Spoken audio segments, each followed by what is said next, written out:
Fox Sports. We are Fox. We are Florida.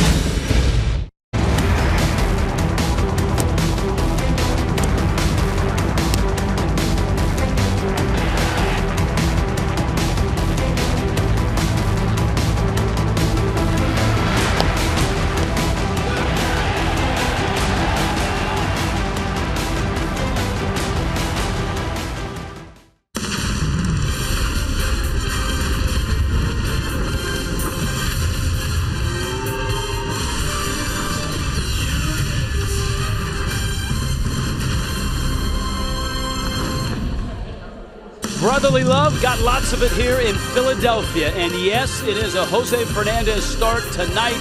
The Marlins at 7 over, coming off a series win in St. Louis. The Phillies for 4. The Phillies have given the Marlins fits this year. And we start on a wet Monday here in Philadelphia. Hi, everybody. Rich Waltz along with Preston Wilson. You saw that montage. You saw the energy that Jose brings. Now, this is his first start, Preston, since the All-Star break. What do you expect to see? I expect to see the Jose Fernandez that we saw for the month and a half so leading up to the All-Star break. He's bought into the efficient style of pitching, not going for strikeouts, but still getting them in the process of trying to get hitters out quickly, not showing all of his out pitches early. I think he's going to have a good night tonight. Now, of course, he skipped a start along with the All-Star break, and so Jose should be well rested. And the same can be said of the Phillies starter. Aaron Nola has essentially skipped 2 starts, and he gets the run tonight. Aaron Nola was one of those guys that came out like gangbusters at the beginning of the year, and he was the reason why the Phillies exceeded everyone's expectations. Lately, he hasn't been as good since June 5th. You see the 13.5 ERA. He's looking to get back on track tonight. We will try to come out like gangbusters tonight. Marlins and Phillies, first of 4 from Philadelphia.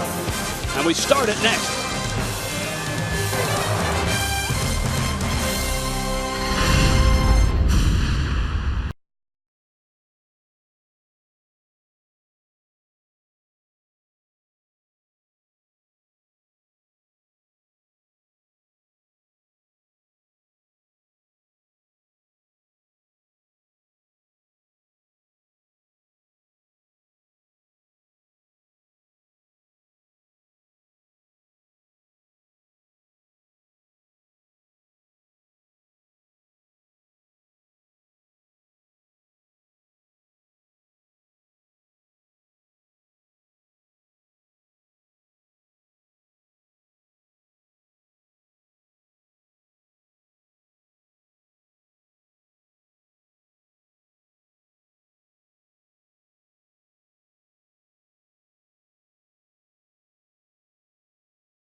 Visit Dodge.com or your local dealer today. By your local Toyota dealers. Let's go places. By Southwest, transparency, low fares, nothing to hide. And by Lexus of Pembroke Pines, price, service, selection. You're gonna love us. Hot and humid today, so much so that the skies opened up for about an hour from 4:30 to 5:30. The Fanatic had to take cover, but he's out now, dancing, celebrating. And he, along with Preston Wilson and UHealth Sports Medicine, bring you Miami's lineup. JT Real Muto gets a start in the leadoff spot. Catching tonight, Martin Prado's batting second. Third base, Christian Yelich is in the 3-hole. Giancarlo Stanton's playing right, hitting cleanup. Marcelo Ozuna fifth. Derek Dietrich is sixth. Don Kelly gets a start at first base, playing seventh, hitting seventh. Adeiny Echeverria, eighth. Shortstop, and Jose Fernandez batting 226 is in the 9-hole, Rich. And the Marlins try to keep the good times rolling right now with a Jose Fernandez start. The Fish have won 8 of 12 to propel them 7 over for the second time this season. They would love to get 8 over for the first time, but to do that, they got to go through Nola, as in Aaron Nola, out of Baton Rouge, an LSU Bengal. Aaron Nola, 5-8 with a 4.69 ERA. Faced the Marlins, got a no decision on May 8th. He's pitched well against the Marlins. He still has a very young and brief career. And you saw Preston broke down his numbers lately as opposed to how he started. What else you got on him on the Auto Nation scouting report? Well, here it is, Rich. He's a Bayou product, born in Baton Rouge. Go Tigers, as they say down there. Highly regarded, Phillies 2014 first-round pick. He was 7th overall. And he knows a little bit about brotherly love, even though he pitches for the city of Philly. He has a brother, Austin, who is a Marlins minor leaguer. There you go, Phillies defensively tonight. And the Fightins line up this way. It's brought to you by Southwest Airlines. Cody Ashe's in left. Odubel Herrera in center. Peter Borges is in right field. Mikhail Franco at third. Freddie Galvis at short. Cesar Hernandez at second. Tommy Joseph is at first base. And big Cameron Rupp is behind home plate. The weather outside, man, it's 75 degrees right now. That's about a 20-degree drop from where it was at 3:30, 4 o'clock. It was 95 degrees. Humidity quite high. Partly cloudy, though. It sounds like the bad stuff has passed us by. At least let's hope so. You can see it's not a big crowd. The rain was very significant here for that hour window earlier this evening. The Phillies coming off a series loss to the New York Mets, and man, were they handcuffed by Jacob deGrom yesterday, who threw a one-hitter against him, and the Mets beat the Phillies 5-0. Meanwhile, JT Real Muto and the Marlins were in St. Louis under extreme heat, beating the Cardinals yesterday by a score of 6-3 with contributions up and down the lineup. It's Real Muto, Prado, and Yelich against Aaron Nola. First of 4 in Philly. And obviously the Marlins would like to improve their record against not only the Phils, but also the Atlanta Braves, 2 teams that they've struggled against in the division this year. That pitch misses. Dan Bellino calling balls and strikes. Tom Hallion at first base. We get a Tom Hallion game tomorrow night. Nice. Laz Diaz and Adam Hamari on the bases as well. 1-0. And Nola misses down low. Now, people have asked about Jose and rust, but Aaron Nola has gone a while since his last start. That was on the 2nd of July against Kansas City.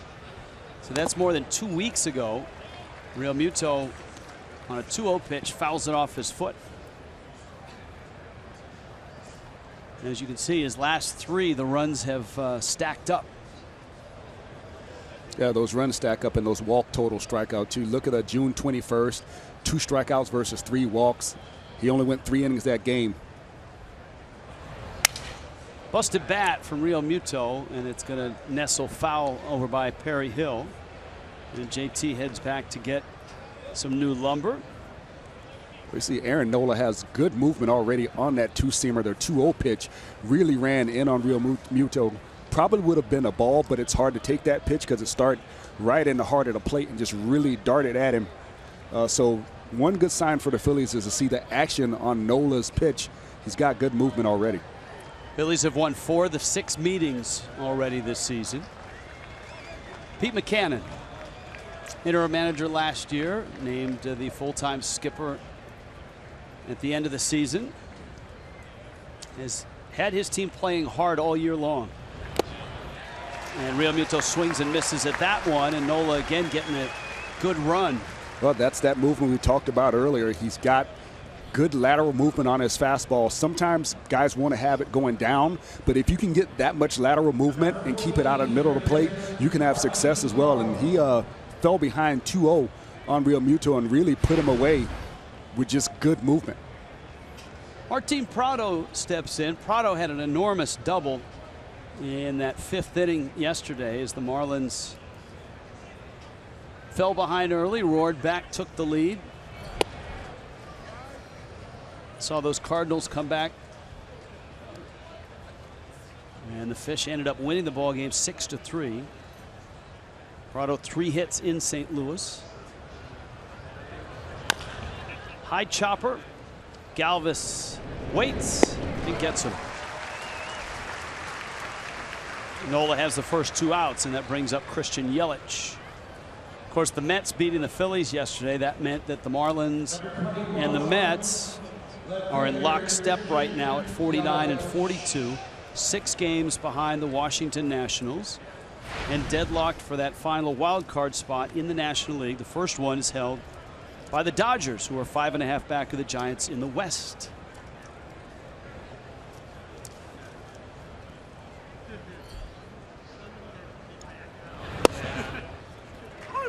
Yelich takes a strike. Christian had 4 hits in St. Louis, including a couple of doubles, and yesterday drove in 3 runs on 2 hits and a sac fly.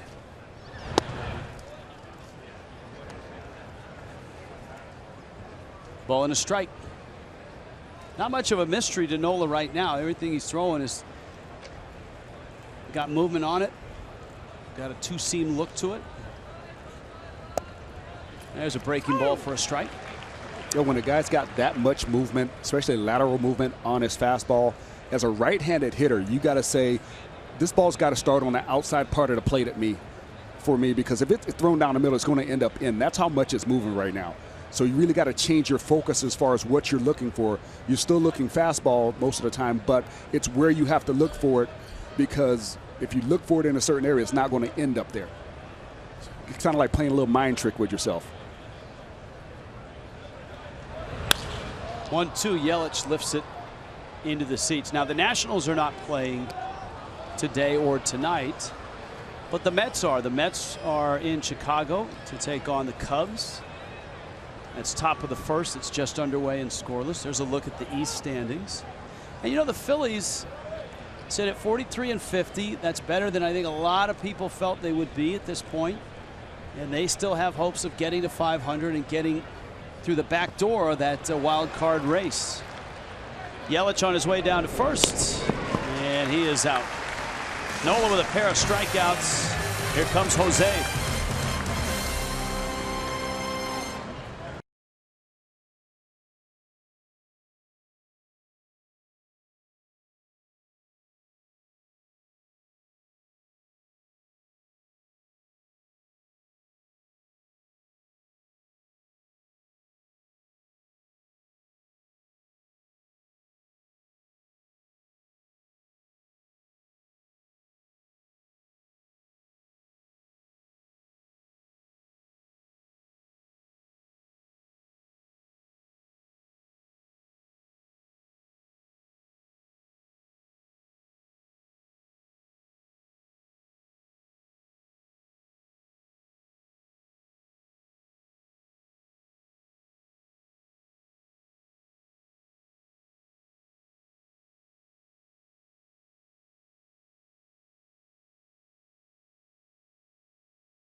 Franco, and so are the Phils. Their lineup brought to you by UHealth Sports Medicine. Odubel Herrera's leading off. Peter Bourjos is second. Maikel Franco, one of my favorite Phillies, is batting third. Cameron Rupp is in the cleanup spot. Tommy Joseph is fifth. Cody Ashley sixth. Freddie Galvis is seventh. Cesar Hernandez is eighth. And Aaron Nola is batting ninth. Jose Fernandez takes a peek in.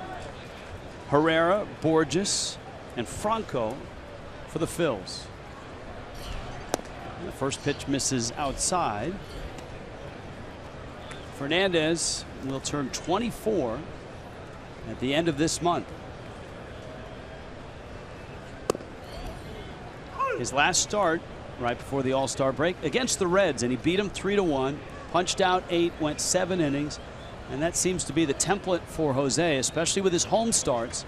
And that is 7 innings, about 8 to 10 strikeouts, maybe a run, not a lot of hits.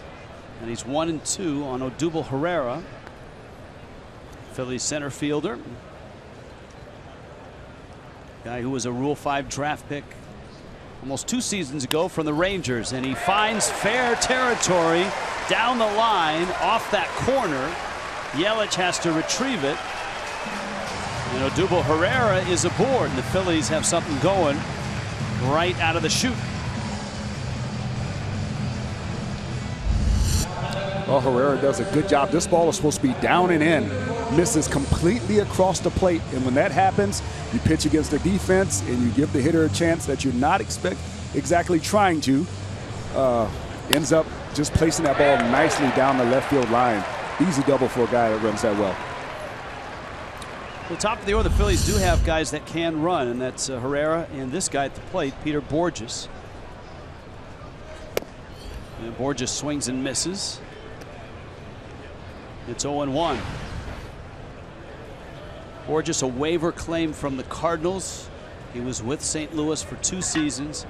Came up in the Angels organization. Always known as a speedy outfielder without a lot of pop. And of course, the Phillies, in some spots, treading water with a talented rotation and prospects in the minor leagues during this rebuilding process, which has gone faster than many thought it would. Well, I think when you have talent to pull from in the minor leagues, that accelerates what happens at the major leagues, because now you have guys to plug in. When you miss those opportunities to strengthen your minor league system, where you have those bad years of selections, now you don't improve. Jose trying to get that corner at 98 miles an hour. Well, I've been watching the velocity of this at bat, and I saw the Herrera at bat. He was around 92, 93. As soon as Bourjos got to plate, it was 96, and he's hit 98 twice now. So it's a different attitude when you got a man in scoring position. Good breaking ball, and there's that sharp slider. Runner going to third. Kelly's throw across the diamond, and he's in there. Yeah, this is something that you have to do correctly. You can't just look at a base runner and expect him to give ground. You either got to give him a little pump fake or something, or you got to get that throw off quickly. Look at this, then watch how slowly he turns. That's way too slow. You cannot do that slowly. If you look at him, you got to make sure he freezes, or you got to turn, snap, and throw that ball in a hurry, because he runs way too well to allow that to happen. JT Realmuto has done a great job behind the plate this year. That's one of those plays that's a teachable learning moment for him.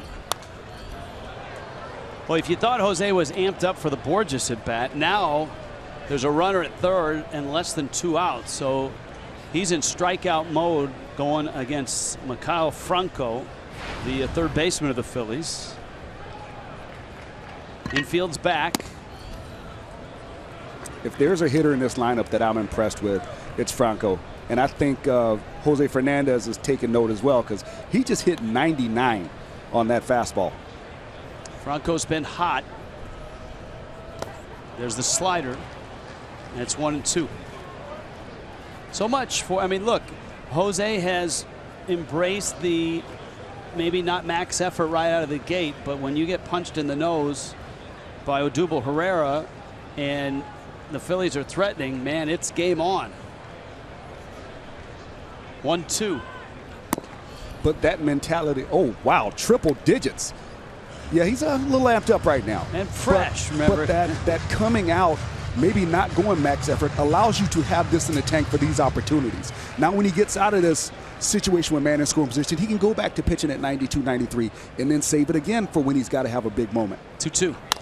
Fastball, ground ball. Runner coming home, and the Phillies are on the board. Franco drives in Herrera.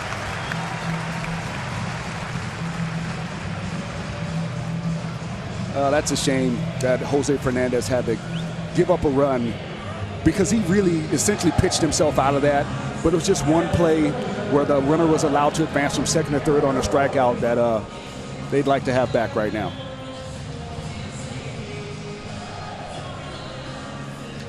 Cameron Rupp climbs in for the Phils. 8th run allowed in the first inning.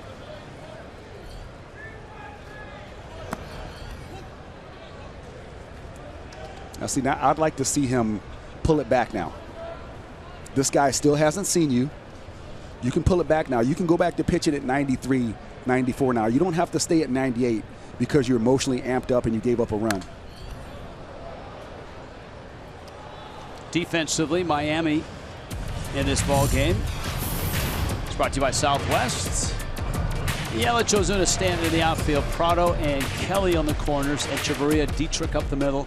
And Real Muto behind the plate. He's still rolling at 98 with a fastball. And I got a feeling when he goes in that dugout, Juan Nieves is going to give him a tell, hey, look, okay, you gave up the run. We understand what happened, but let's get back to our game plan. Get back to what's been working for us. Liner into center field. Yeah, it's a base hit. Right at 99 miles an hour. Well, and that just goes to show you, just because it's harder doesn't mean it's better. This is 99, but it is straight as an arrow. And look at the location. It's middle, straight as an arrow. So no matter how hard you throw, you can't throw it by most big league hitters in the middle of the plate. If you're pitching on the corners, yes, you can do that. But 99 right down the middle of the plate ends up looking like 95 to a hitter, 94, because it's right there. You don't have to make an adjustment to hit that pitch. Tommy Joseph now. And both base hits, the Herrera double, the Rupp single, came on 1-2 pitches.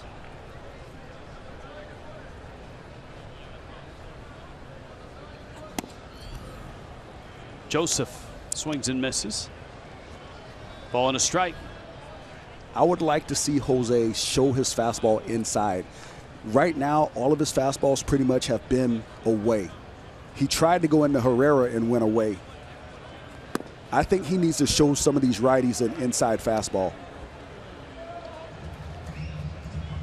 Juan Nieves, Miami's first-year pitching coach.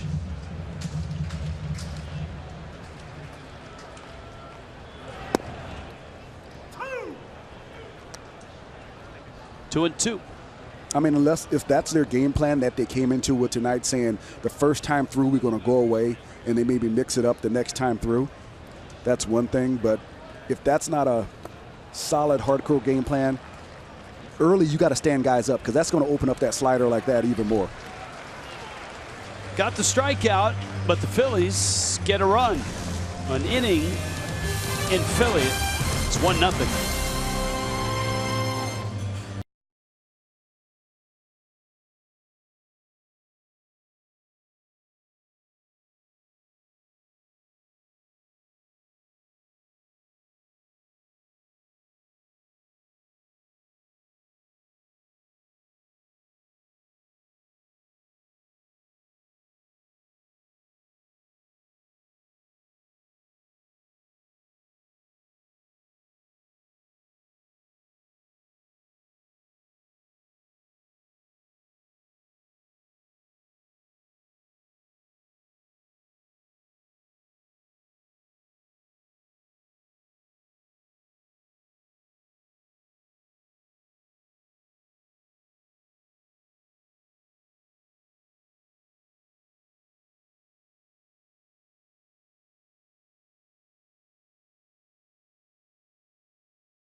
Jose Fernandez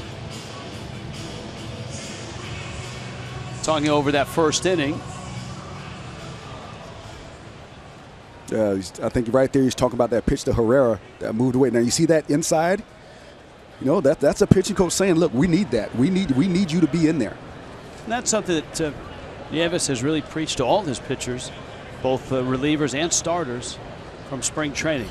Giancarlo, Marcell Ozuna, Derek Dietrich, Stanton against Nola. Fastball, a rocket into right center field. Boy, he had some big hits in St. Louis. That double up the gap, what was that, 118 miles an hour yes. in St. Louis into right center. This one is probably scorching at about 110. And that's a single to open up the second. Superstars show up as superstars when they start beating you in a lot of different ways. Giancarlo Stanton did not hit a home run in that St. Louis series, but he really took over that series defensively and at the plate without hitting a home run. He got walks, he got big hits, RBI knocks. When you can affect change in more than one way, offensively and defensively, that's when you start being a game changer. Breaking ball to Marcell Ozuna. Ozuna got a day off yesterday, and a much-deserved one. Many think, hey, you get to go in the All-Star game. It's 3-4 days off. You play in the game. Not so fast, especially for a guy like Ozuna in his first All-Star game. And you've been there, Preston. From what I've been told, it's like 3 days of high adrenaline, and you got to come down from that at some time. And Ozuna had yesterday off. Marlins won the ball game in St. Louis 6-3. There's a lot of logistics that go on, because if your first time there, you're going to want to try to get your family there, because honestly, you don't know if you're ever going to go again. Once you've been like a Derek Jeter or some of those guys who've been to 8, 9, 10, 15 All-Star games, it's a little different. But your first time there, you want everybody to enjoy that experience with you. So not only are you trying to manage your time, you're trying to manage their time, the flights, coordinating everything, and then, oh, by the way, try to perform in an All-Star game against the best players in the world. And then after that, you got to get everybody out. You got to make sure family gets back home. You got to get home, unpack your bag, repack for the road trip. It's a joy and it's an honor, but there's not really much downtime when you talk about an All-Star appearance. Another breaking ball from Nola, and that's strike 2 to Ozuna.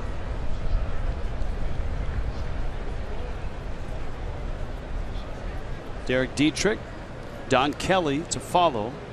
Stan being held at first by Joseph.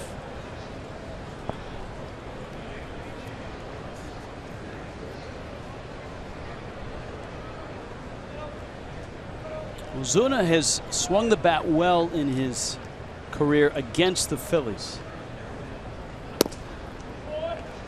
Takes a fastball out. There's your career numbers in 48 games.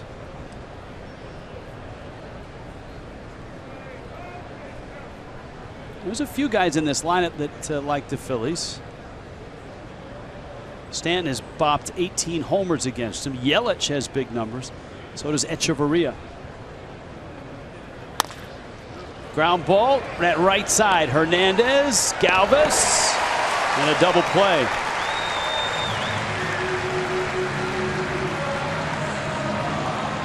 So Aaron Nola knew exactly what he was doing. Stanton had a really short lead right there at first, so even after his shuffle step, he was just to the cutout, so wasn't able to get there. Phillies ended up turning that double play very easily.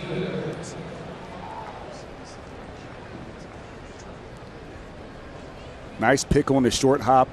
Freddie Galvis, who's gotten some big hits against the Marlins, turns that double play with a good strong throw. Here is Derek Dietrich.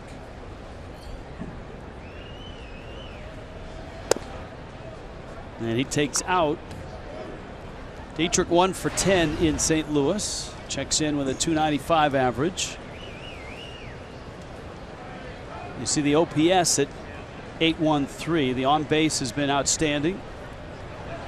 And slugging as well. He's given the Marlins pop at that second base spot. And of course, tonight, D. Gordon was scheduled to start playing for AAA New Orleans. They were rained out tonight. They'll play a doubleheader tomorrow. Comebacker on a hop and a flip to first. It's a 9-pitch inning for Aaron Nola. A 1-0 start for the Phillies.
Citizens Bank Park. It was dark and stormy and nasty around 4:30 this afternoon, and it lasted for a good hour. Lots of rain, lots of wind.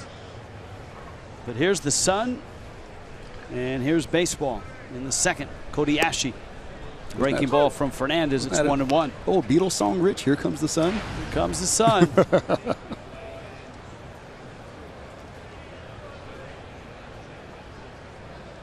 Ashe steps out. Phillies got a run in the first. Now that is atop, I believe, the Comcast building. Yeah, that's going to be Comcast 2, actually. So they have the Comcast tower here, and they're building Comcast 2. Well, all I know is that was must-see TV at 4:30 because the truck had that online, that high-def shot, and you could not see downtown Philadelphia during that storm. But we had the camera up on top of that building, and it was like being in the middle of a hurricane, it felt like, with the wind and the rain. Fernandez finishes off Ashe, and he's got 3 strikeouts. Place your deposit on a 2017 season ticket plan today. Guarantee access to the 2017 All-Star Game in Miami. Don't miss your chance to secure seats for a once-in-a-generation event and all the All-Star Week activities. Deposits start at just $250, 1-877-MARLINS. Go to marlins.com/season tickets. Freddie Galvis. Galvis takes up. Galvis, an excitable switch-hitting shortstop.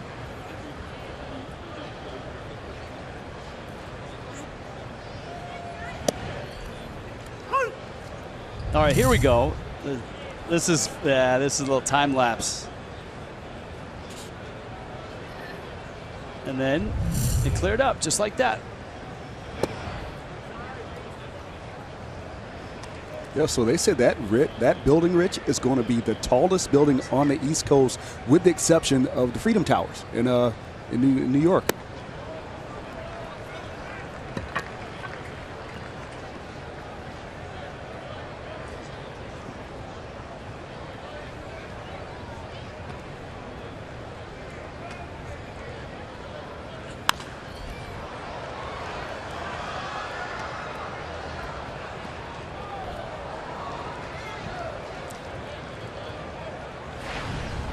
Three and 2 to Galvis.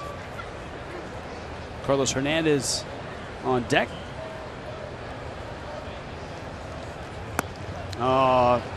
Jose Fernandez pulls the string, and Fernandez already's got 4 strikeouts, but the Phillies have a run, 2 outs here in the second.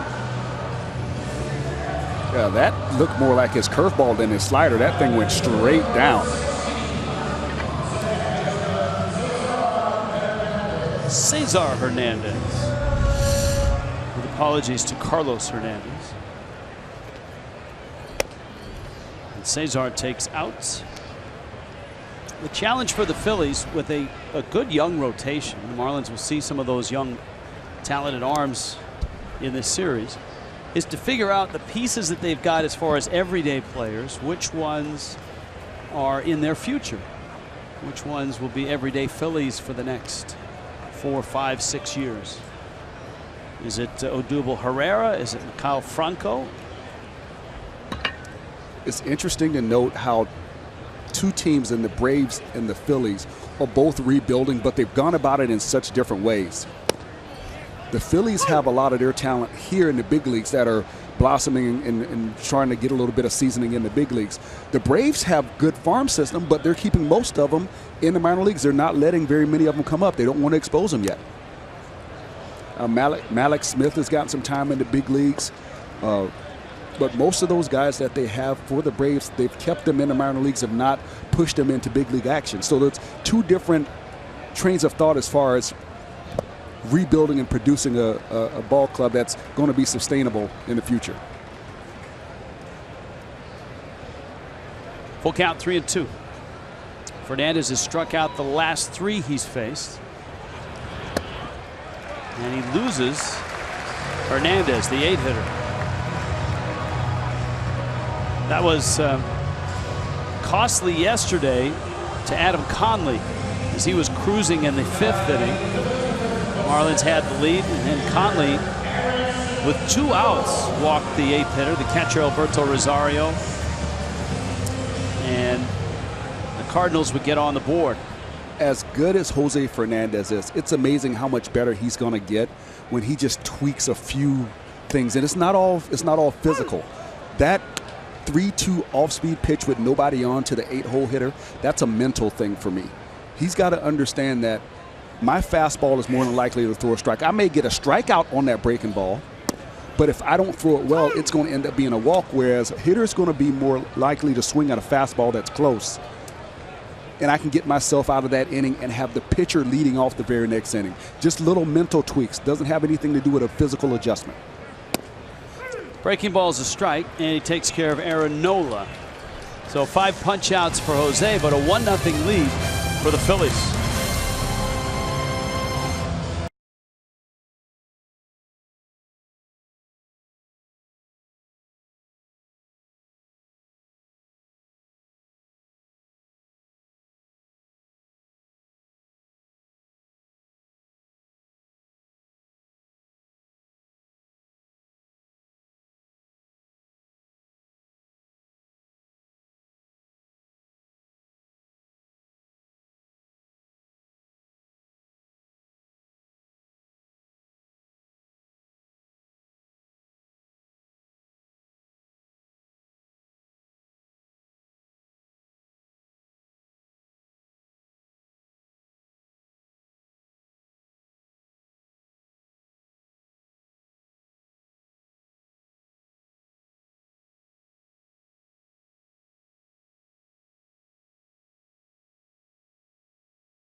baseball, giving us greater coverage of baseball. Jacob deGrom was really sharp yesterday. Just one hit, these Phillies, 105 pitches. King Albert, 577 home runs. He's 11th all-time. Big Mac is up next. And Starling Marte ended a long one against the Nationals, 5 hours, 48 minutes, 17 pitchers used. So on a Monday in baseball after a busy weekend, not a full schedule, but the Marlins and the Phillies are opening up a 4-game set. The Marlins are hot. The Phillies actually have been playing quite well, having won 13 of their last 20 ball games. Got a lot of Marlin fans here. Here to watch the Marlins, the Phillies, the Fanatic, and eat some cheesesteaks. We'll say this. There has been an Ichiro factor for the Marlins on the road this year, where they seem to have been traveling better with him approaching his 3,000 hit than they have in the last few years. It's amazing to see all the Ichiro jerseys, the Marlins uniforms and caps. I like it. I like going on the road and seeing some Marlins gear. Don Kelly, Danny Echeverria, Jose Fernandez.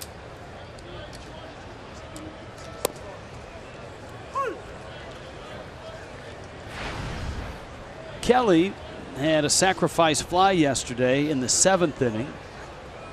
Marlins had a couple of those late, Yelich and Kelly. And a bang-bang play at the plate on the Kelly sac fly. Stanton on a strong throw by Tommy Pham just got by the tag. Kelly fouls it back to the screen. Cardinals, by the way, are in action tonight. The Padres arrive in St. Louis. I'm sure Don Orsillo and Mark Grant appreciate the air conditioner in the St. Louis visitors television booth. We left it in good shape. Kelly lifts it in the air. Herrera has it. And so far, Aaron Nola does not look like a pitcher who hadn't thrown for a while. And these are the numbers that you broke down at the outset of the telecast. 427 batting average, 4 walks per 9 innings. He's been ahead of almost every Marlins batter this game, and he had a 4-pitch out right there to Kelly. He's been doing the exact opposite of what's had him in trouble since June 5th. So Pete Mackinnon has got to be quite thrilled to see his young starter throwing the way he is tonight. Echeverria.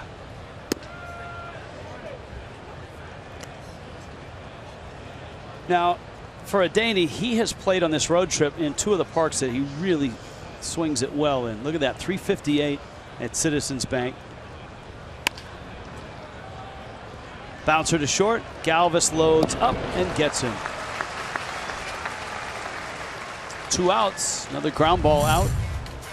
Bring your group to the ball game at Marlins Park. Take advantage of the all-inclusive options and save yourself some money. Group pricing and seating. You get it with the burger and beer package, the Beer Fest package, all-you-can-eat seats. Kids eat free Wednesdays. 1-877-MARLINS. Go to marlins.com/groups.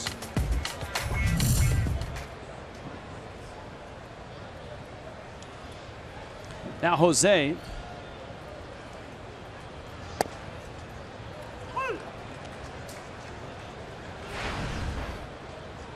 Looking for his first home run this year.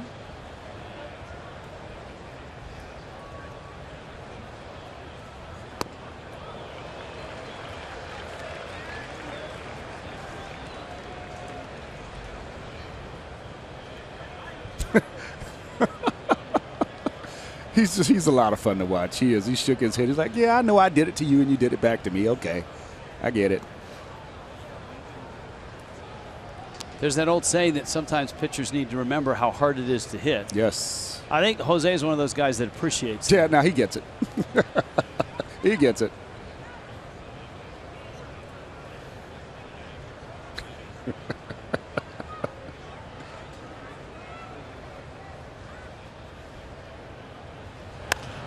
Fastball, then he fouls it off.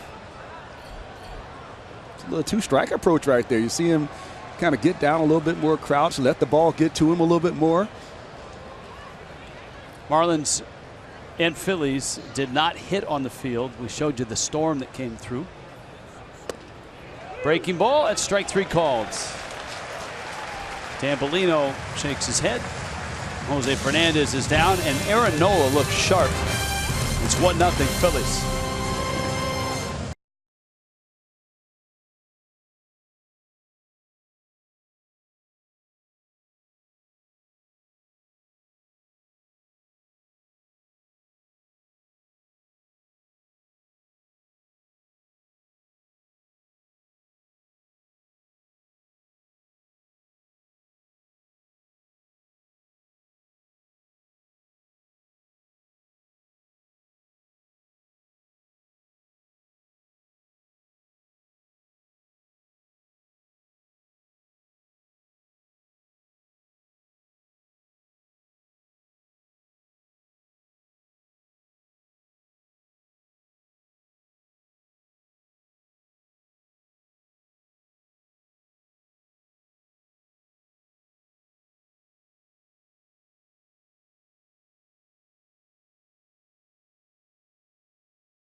Themselves down a run early in Philly. That slider that Fernandez throws with a steep descent, whether you're right-handed or left-handed, it's tough to hit. GMC's big matchup going into tonight, that's the most lethal single pitch in baseball.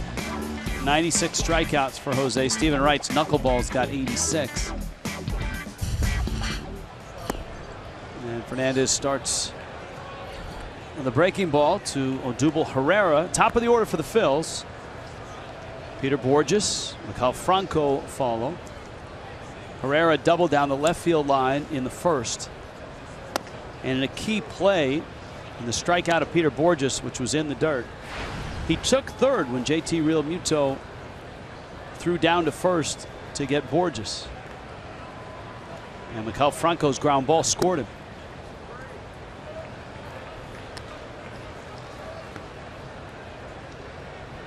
Count 3-0. One walk to go with 5 strikeouts. 94 on the fastball.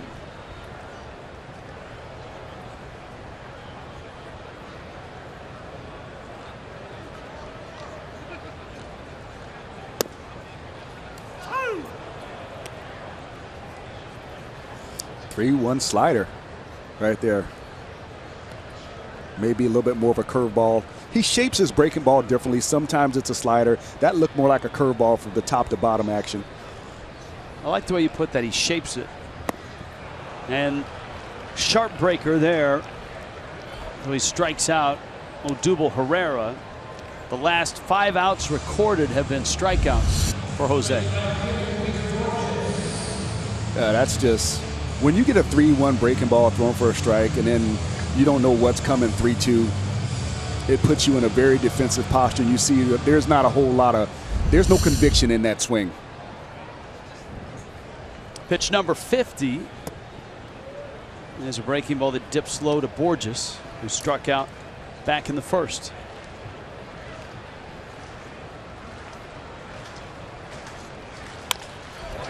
Liner up the middle into center field. That's a hit.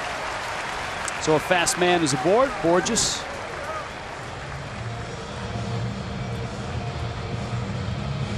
And here comes Franco. Borges has not had a good year stealing bases, though. He is 4 for 8, and Jose is really tough to run on. 7 attempts, 6 caught stealing. This is a bad matchup for base stealers when you got a pitcher who's very quick to the plate, not a whole lot of wasted motion. You got a catcher with the best pop-up time in the big leagues in Real Muto. You really got to pick a pitch, and you got to get a good jump to steal on this combination. Job there by Real Muto to block the pitch.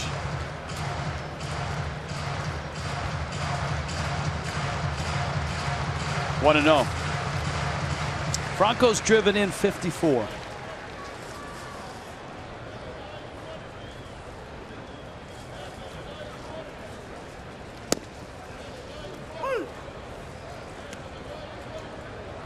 Yeah, and 54 RBIs, you have to do what he did his last at bat. Just find a way to get the ball to the middle of the infield with that man on third base. If that infield's playing back, they're giving you an RBI, and you can pick up one without getting a hit, and he did a great job.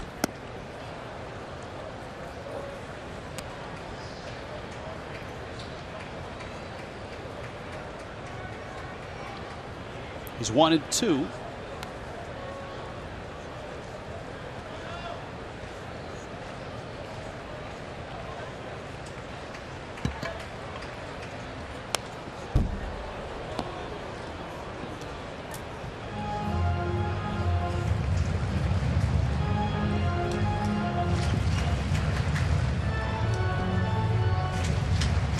Marlins and Phillies will see each other on the homestand as well. Cardinals will be in. Phillies in. Mets are in. With a homestand that starts on Friday night with the Mets, a weekend series. On Manly's Ball Club. Trying to establish that they can beat the Phillies in this 4-game series. Or just not a big lead. And he gets him. Franco strikes out.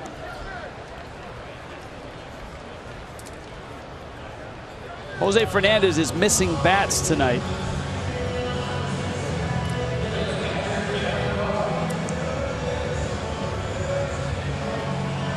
Seven strikeouts, 10 swings and misses. And like I said, it's amazing how good he is. And it's just taking that next step, you know, and I praise him for being as good as he is and having the talent and the stuff.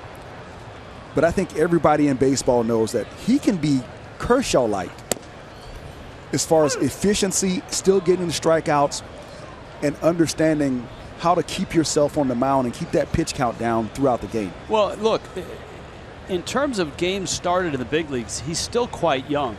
It's almost like he's at the end of his second season in the big leagues. This is only his 65th start. It's amazing, isn't it? I mean, most starters will make between 30 to 32 starts in a season.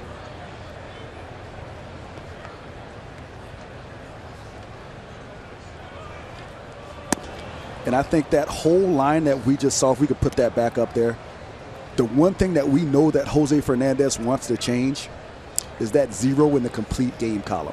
He wants that so badly. We've seen him begging for it. We've seen him petitioning Mattingly and Nieves to go back out there.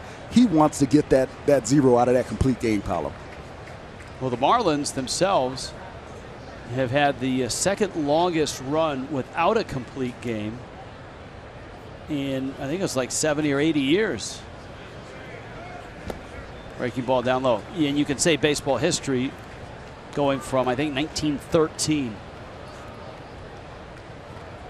And of course, before then, everybody pitched 9 innings.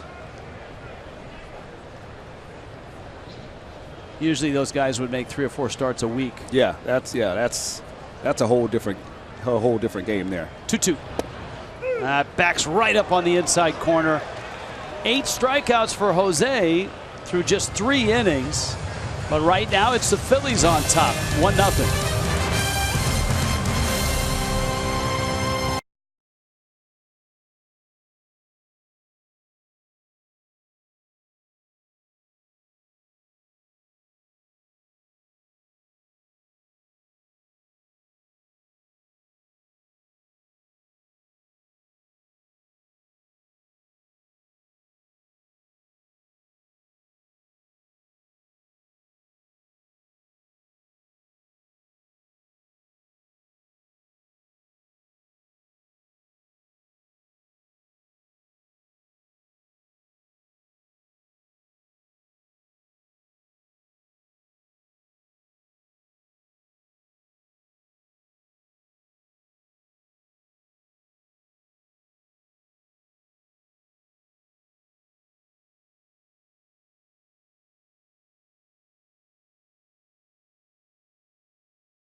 Park, where the Phillies lead it 1-0. Now, the Marlins have had a lot of success on the road this season, and a big reason why is thanks to the performance of two players that are due up this inning, JT Realmuto and Martin Prado. Take a look at their averages on the road. Martin Prado is hitting .385. JT Realmuto is hitting .369. Those are two of the highest batting averages of all time for Marlins players, with a minimum of 150 plate appearances. And guys, it's been so impressive to see what these two players have done this season. Martin Prado has almost 30 multi-hit games, and JT Realmuto has shown so much growth at the plate. Realmuto, thank you there, Jess. You know, those two numbers at the very bottom with Hanley Ramirez and Chris Coghlan in 2009. Coghlan was the Rookie of the Year that year. Hanley won the batting title that season. So here is Realmuto, and now it's the second time through for the Fish against Nola, who's faced the minimum. He gave up the Stanton single, which exited at 114 miles an hour on a line into right center field. But lots of ground ball outs, and he has scattered 3 strikeouts. Realmuto chases. It's 0-2. That's a good sequence right there. He started off with the two-seamer, came back on the plate, down at knees, then he throws a slider off that same line, and the ball breaks the other way. That puts the hitter in the rocking chair. He can throw anything he wants right now, Rich. Popped up behind first, Joseph and Hernandez, and it's Cesar Hernandez who makes the play. So second time through against Aaron Nola. South Florida Honda dealers bring you Marlins Live. Craig Minervini, Jeff Nelson, email and Twitter Tuesday. Vince Velasquez goes for the Phillies, to be announced for the Fish. The Marlins in all likelihood will be calling someone up from AAA to make that start as they search for a number 5 starter. What adjustments do the Marlins need to make second time through? Well, it's really about communicating with each other up and down that dugout and saying what you see. We see Nola have the fastball that's moving into the righties and away from the lefties. And when you talk about hitting that kind of fastball as a left-handed hitter, you got to think, I'm looking at the ball that's coming middle in, and I'm trying to drive it to left center field so that I stay on it. I'm not thinking pull that ball because it's leaking out over the plate. And if you think pull, you get the bat head out there and you get that easy ground ball to second base. And it's the opposite of a right-handed hitter. Righties got to look more away, but they got to think that ball away, I'm going to hit more middle or try to pull it a little bit. I'll tell you what, if he keeps throwing pitches like that, the Marlins dugout's not happy. But those are both strikes. They're right on the bottom of the strike zone. Prado gets the bat head through and rips it foul. Well, he's got what hitters call late action tonight. The ball in the last 3 or 4 feet to the plate is when all the action's happening. It's not a big lazy break that you see right out of his hand. All the movement is happening really close to the batter, so it's tough to make an adjustment when he's got that stuff, that kind of late movement. Breaking ball off the end of the bat. Galvis to first in time. Another ground ball out for Nola. And here comes Yelich.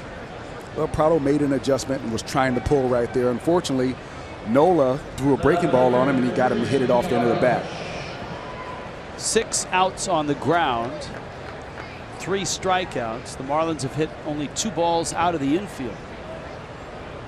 He's done a good job. He's been ahead of almost all the hitters. He's kept the ball down, and he's used his breaking ball effectively. Those are things that you want out of your starting pitcher. And he can't take a compliment.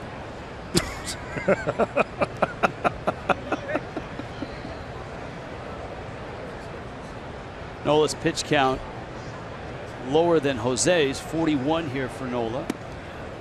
And he misses away. And he's just a tick over 4 pitches per inning. I mean, 10 pitches per inning. That'd be a good trick. That would be. Jose's pitch count right now at 62. Changeup. And he gets a strike on 2-0. Yelich, top 10 in both average and on base coming into play today. Another changeup for strike 2. It's 2-2. 5th in average and 4th in on base. A little interesting that he would show the changeup, even though it is the 2nd time through the order. There's nobody on. Well, he doubled up on it. He triples up on it and strikes him out. Look at the pitch location there. That probably was the two-seamer. It came in at 90, a little bit below his fastball velocity.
Dodge.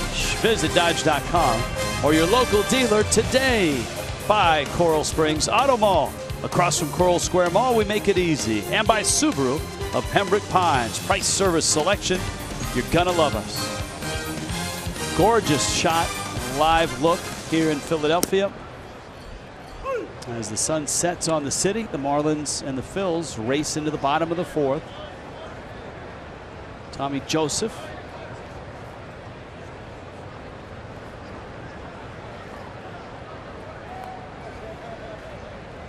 Cody Ashe and Freddie Galvis come in. Where did the Phillies get these big old, thick, strong-looking boys from? They had Ruff here, Rupp, and now Tommy Joseph. These guys, they're all built like mailboxes. Good gracious.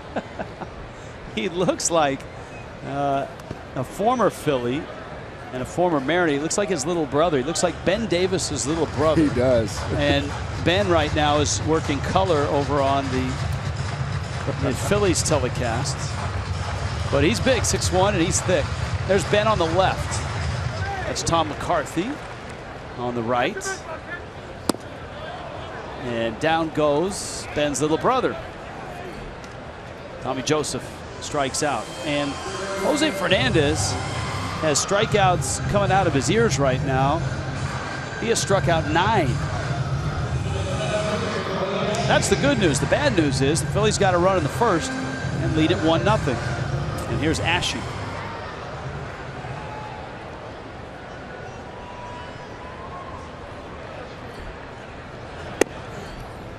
Cody Ashe,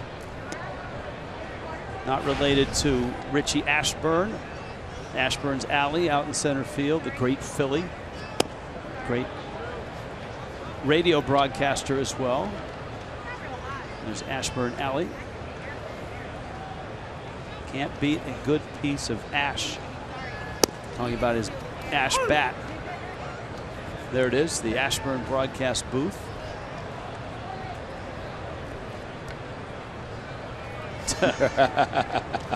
And of course, the Harry in that quote is Hall of Famer and the late Harry Callis. The next booth over, the plaque is That ball is out of here. Harry the K's, great statue as well, and in the ballpark. Oh, that was some good action on a fastball right there from Hernandez. There's the plaque there. Marlins would like to prevent Harry Kalas from singing tonight, because at home games, when the Phillies win, they have a recording of Harry singing. I believe it was after one of their World Series or postseason wins about 6 or 7, 8 years ago. Ashe is struck out. He doesn't like the call, but Jose's got 10 now. And you know what? That's a strike. I'll tell you what. The home plate umpire, Dan Bellino, is having a really nice night. He has stuck a lot of the borderline calls like that one. And even the calls on the Prado at bat and the Yelich at bat.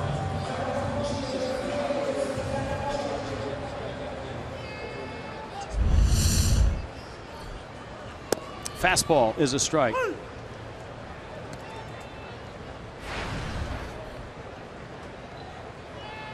That is strikeout number 500. Wow. In Jose's career. Man, that has crept up pretty quickly. According to Elias, he's the 3rd fastest pitcher to reach 500 strikeouts since 1900. Soft line drive. Dwight Gooden, Yu Darvish, and Jose Fernandez in his 65th career start. 1-0 Phillies.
Sponsor of Miami Marlins baseball.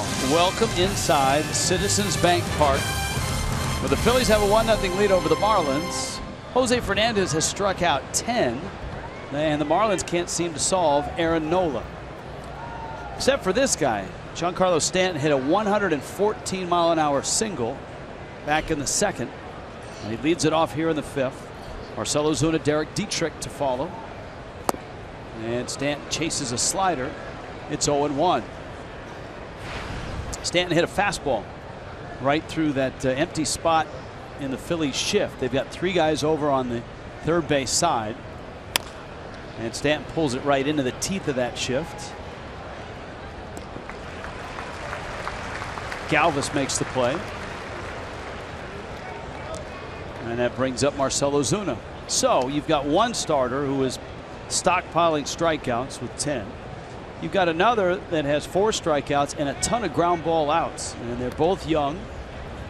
Nola's 23, Jose's 23. They're both first-round picks. Nola 7th overall, Jose 14th overall.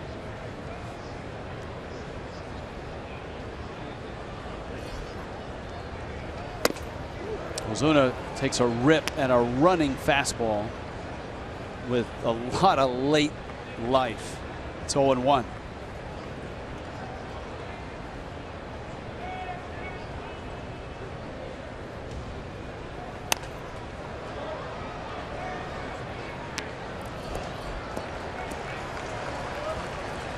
Oh, 2.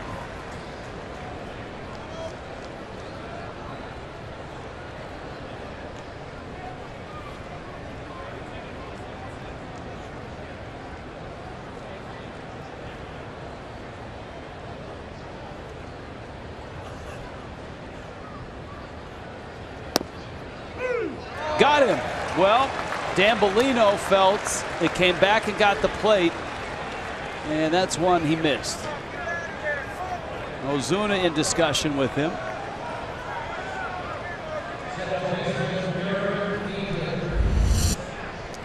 Yeah, this is one of those that maybe where the catcher tries to hold it up, gives you a better look. But if you're going by where that ball crosses the front of the plate, it doesn't miss by much, and he's been great tonight back there behind the plate, but that one was a little off. Here's Dietrich. But I will say this, Cameron Rupp and Aaron Nola have been so good as far as not falling into patterns and letting you being so predictable about what's coming, and it takes a pitcher to hit his spots to be able to execute. Dietrich rips it to center, and it's caught there by Herrera. One of the better hit balls of the night for the pitch. That's a 7-pitch inning for Nola.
Issue is probably pitch count at 75 pitches. Jose is comfortable on this mound. In fact, you go back to 2013, his Rookie of the Year season. He beat the Phillies for his first major league win. 7 innings, 1 hit, 9 punch outs, 82 pitches. And when you get your first major league win, you get a shower. Chad Qualls, we missed the shower, with a cameo appearance by Allison Williams and Chad Qualls. Bouncer, Dietrich right there, and a little flip. Jose could use some quick outs here. All right, let's get the shower in. Here we go. Couple of ice cold beers. Now he was not old enough to drink any of that was dripping off his head. So he had to wear it. Yeah, he had to wear it. Good. That was some quick feet by A-Dub right there, getting out of the way.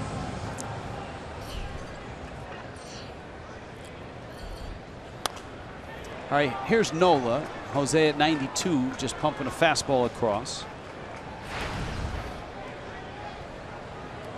10 strikeouts. He is 4 shy of his career high, and he's done that 3 times. Did it this year against the Mets. Pop up, Kelly, foul territory, reaches, And a nice catch by the guy in the red shirt.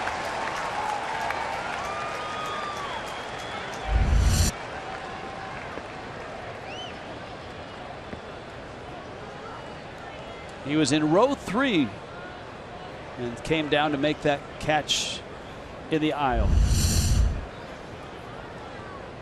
Look at the cheesesteak right next to him. Just nice that he didn't disrupt that. Little Tony Luke's. Oh, look at it. Drop the cheese, though. Yeah, look at the cheese. It disrupted the cheese sauce. Oh, and they don't realize where it's coming from. They're wiping it up right now. He's like, geez. Just don't get any of that on the baseball. 11 strikeouts for Jose as Nola goes down. And there's 2 outs here in the 5th inning. Now, I mean, we can do CSI Citizens Bank Park and go back and look at the tape and find out how the cheese sauce ended up. Look, it's on her leg, too. Clean up on aisle 3. Let's. This is going to take some investigative reporting, and we'll do it between innings and present our findings when we return. 8-pitch inning, much needed for Jose. 1-0 Phillies.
And here's how it happened on that pop-up. Don Kelly, and this is our AT&T high-speed replay.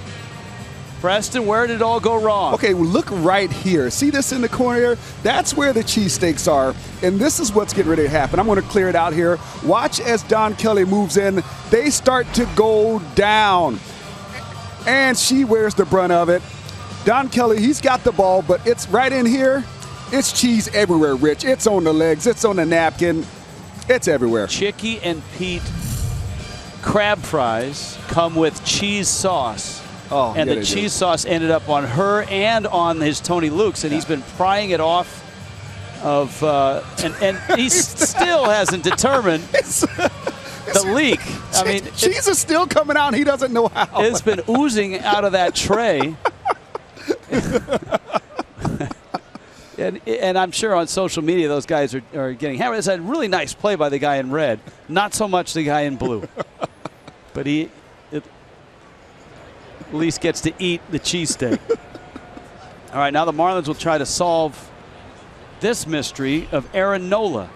Don Kelly takes out Adeiny Echeverria and then Jose Fernandez.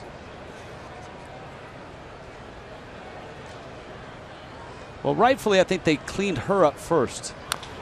And then he tried to clean up the sandwich. Yeah, that's a smart move.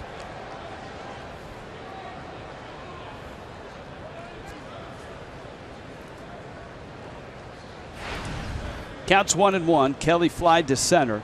Just one hit for Miami. Giancarlo Stanton's bullet single in the second.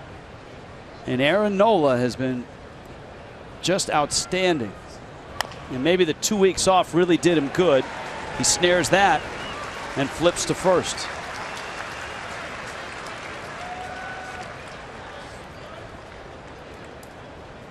Here comes Adeiny Echeverria.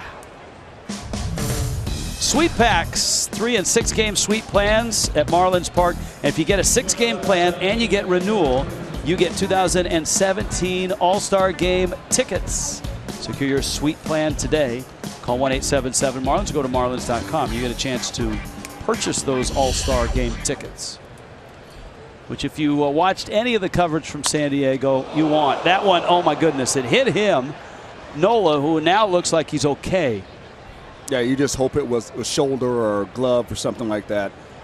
It looked like the ball off the a little bit off the end of the bat of Echeverria, and he was able to get his head down. You hate seeing this, though. I mean, you're in a vulnerable position. I mean, he was actually in a pretty good fielding position, but that's right off the throwing shoulder. That's a square. That hit very squarely, because look at the direction that the ball goes after it hits him. It goes right back where that shoulder was pointed off towards the first base dugout. That ball hit him pretty squarely. He may be able to get through this inning, but I got to believe when he goes and sits down and the adrenaline slows down a little bit, that blood is going to start rushing there. It's going to tighten up. An indication of how hard it was hit. It was off the end of the bat, just 85 miles an hour. Now that's like getting hit by a changeup or a curveball, but it still smarts.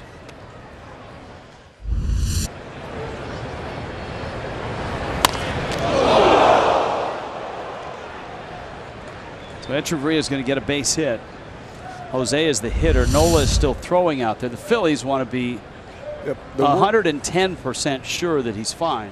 The worst part about that is that's right in the shoulder. It looked like it hit him maybe on a little bit towards the back of the shoulder, but that's where all those big muscles are. And he may be fine right now, but when he goes and sits down and slows down, he's going to feel that. I mean, 85 miles an hour doesn't seem that hard, but trust me, it hurts. It doesn't feel good. Even Jose Fernandez just yelled out to make sure that Nola was okay. And Jose, in all likelihood, in a bunting kind of mood.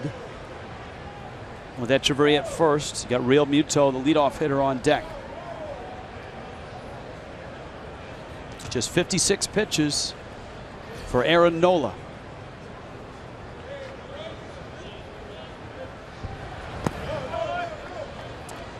But this is one with a right-handed throwing first baseman. You definitely want to bunt this ball to first base. Even though he may be crashing, he's got to do a complete turn to field this ball and throw it to second base. So if you get down a bunt that's soft enough, it's going to be really hard for him to go to second base with that. Marlins pitchers have not been great at this year. Bunting has been somewhat of a challenge. Echeverria dives back in.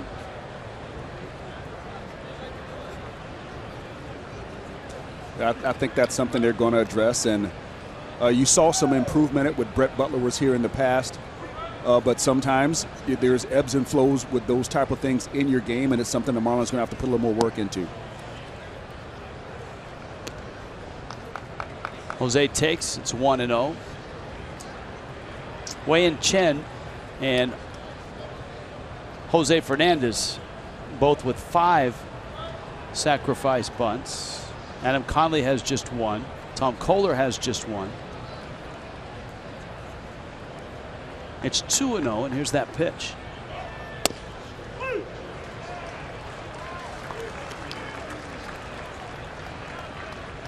There really isn't a whole lot of crashing from Tommy Joseph at first. He's holding and wasn't really charging all that aggressively.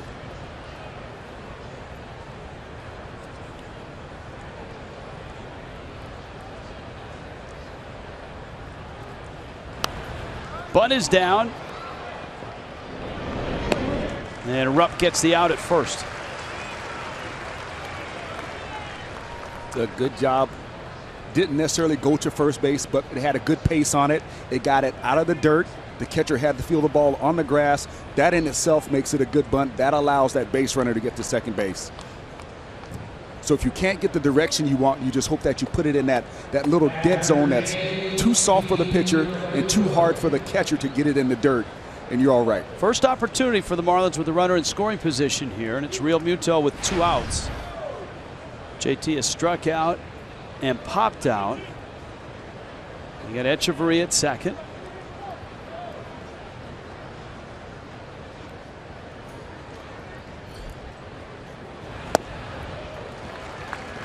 One of the nuances of this ballpark, it's a tight ballpark, not a lot of distance. Look how shallow Ashy is, and that's one of the closest left field walls in the National League, if not the closest.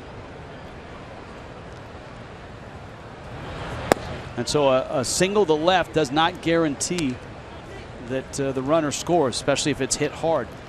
It's really tight in the corners, but it's big in the very middle. Like the whole center field part, if you take that third of the outfield from center field, that part is actually really deep because the wall is more flat out there.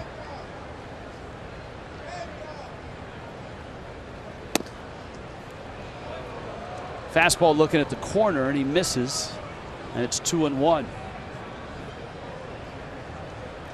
An outstanding year from Real Muto. Among the leaders in terms of batting average for catchers in the National League. And one of the many Marlin hitters over 300.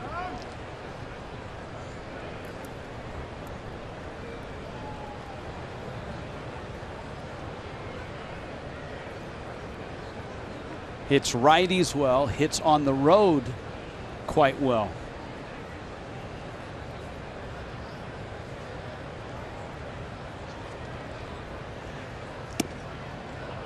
Breaking balls up and out, and now it's 3-1. And Nola hasn't been in this spot very often, behind a hitter. Fernandez is up and ready. Now remember, Echeverria's ball hit Nola in that right shoulder. He's only 64 pitches in here. Let's see what he's got. 3-1.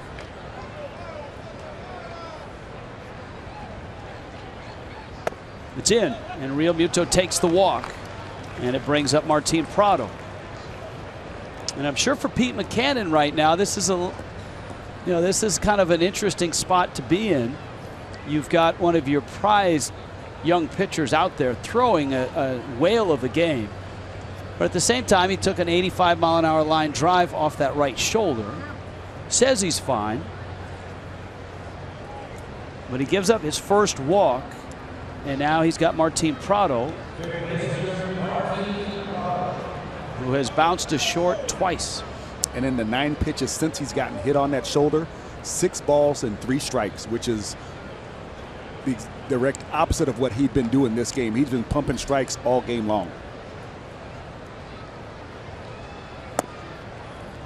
There's that low strike, and that's where he pitched Prado last at bat. And exactly that same spot was the first strike he got in that Prado AB. And man, when you've got late life and you touch the front of the plate right at the hollow of the knees, that's almost unhittable. That one almost came back and got the plate too. It's 1-1.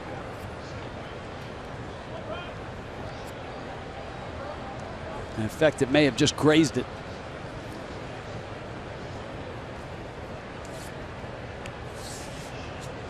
First and second, 2 outs.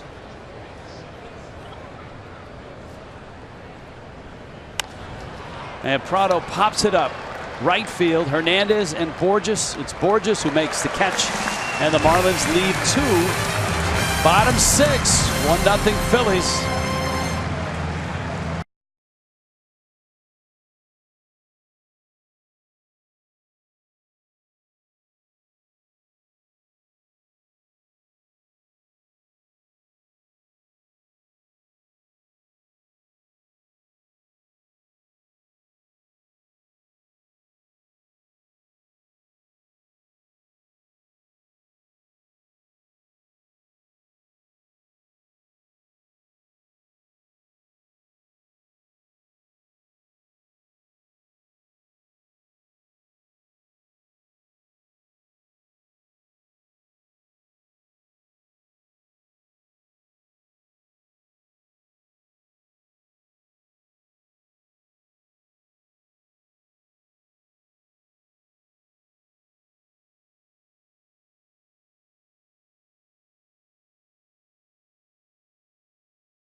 Marlins win percentage in their starts.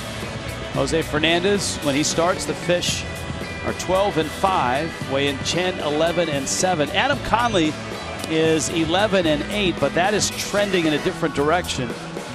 Conley, in his last start, of course, was yesterday. Marlins won that ball game 6-3. They've won 5 of his last 6 starts. Marlins obviously would like to get a little more production out of the bottom of their rotation.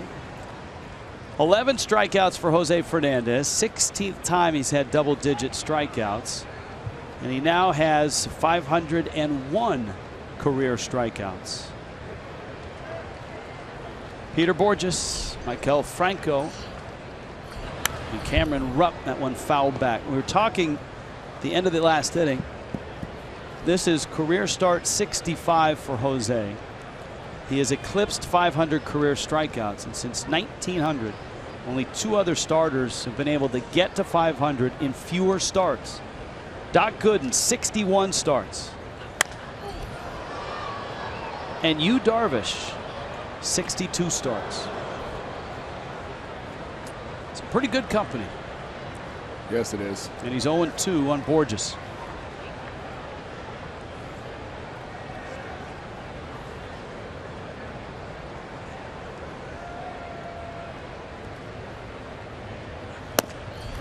Outside corner. That is number 12. That's a perfect, absolutely perfect pitch. We check in with Jessica Blaylock. Jess? Hey, Rich, the last time the Marlins were in Philly, Jose Fernandez didn't pitch, but he was involved in this great moment on the field. He loves the Philly Fanatics, so he decided to steal the keys to his ATV. Obviously, the Fanatic not too happy about that. He decides to place Jose under arrest. He gets the handcuffs from the officer on the field and takes Jose into custody. Now, luckily, guys, I don't think he ended up having to serve any time for that crime. No, I think the Fanatic's mom, who was here for his birthday, was able to bail him out. Well, you have to be glad that we're not in the vet anymore, because the vet actually had a jail in the stadium. So he might have gave him an inning or 2 punishment if we were still at the old Veteran Stadium. Franco, 0-2 count. And he gets Franco. My goodness.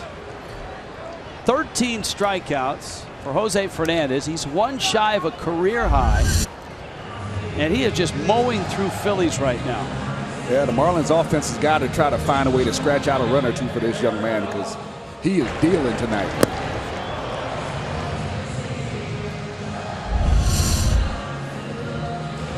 Cameron Rupp now, who has singled and struck out.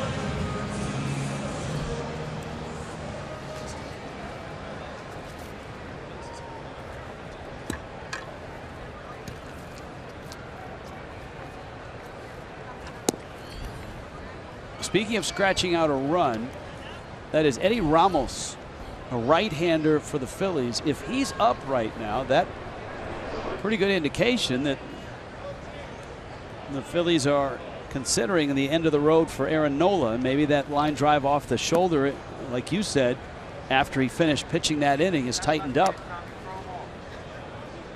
We'll see. Fernandez is 1-1 on Rupp, who is discussing with Real Muto. I'm sure they're talking about Fernandez stuff tonight. And Real Muto may be saying, hey, well, Nola's got pretty good stuff as well. You know, that seems to be the case in some of Jose's starts, where you look at how well he's pitching, but then he's got the high strikeout numbers and he's so dominant. You see the speed gun just lighting up, but then you realize that that other guy on the other side is doing pretty well as well. Breaking ball popped up behind second. Dietrich gives way to Echeverria. That's a 10-pitch inning. It may buy him another one in a 1-0 Philly lead. Yep, here comes Ramos.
of Miami Marlins baseball. Colorful sky as night falls in Philly. Jose Fernandez has been racking up strikeouts, 13 of them. Aaron Nola got hit by a line drive, finished the inning, and now he's been lifted for Eddie Ramos, who's been very good out of the Phillies pen.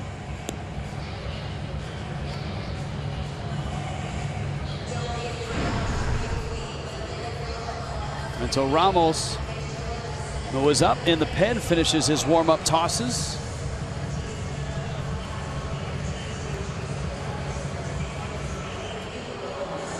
Christian Yelich, Giancarlo Stanton, and Marcell Ozuna. So here are the Marlins, who had a devil of a time figuring out Aaron Nola. 6 innings, just 2 hits, a walk, and 5 strikeouts. And the rest that Nola got when the Phillies skipped him in the rotation seems to have jump-started him. First pitch swing, Yelich, a 2-hopper to Hernandez. Cesar Hernandez throws him out. 1 out in the 7th. All right, Ford drives Twitter Tuesday. Emails and tweets tomorrow night here in Philly. 6:30 start. Tweet your questions to @FoxMarlins. Tuesday night tradition. And that is tomorrow night. Here is Stanton now.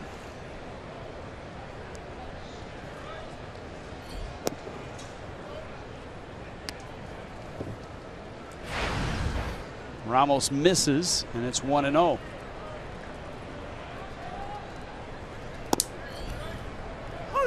Outside corner and at the knees.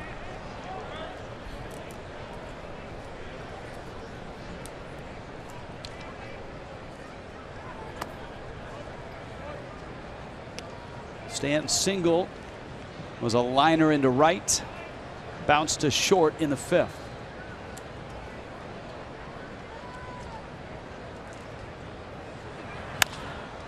Breaking ball, and Stanton pops it into right center field. Borges and Herrera. And Borges backs off as Herrera makes the catch.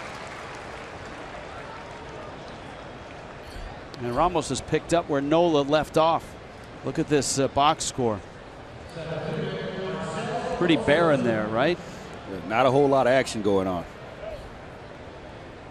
There hasn't been a whole lot of action going on for the Phillies these last 2 ball games. Remember, they were 1 hit by DeGrom yesterday. They have 3 hits and a run here. Miami without a run and just their 2 hits.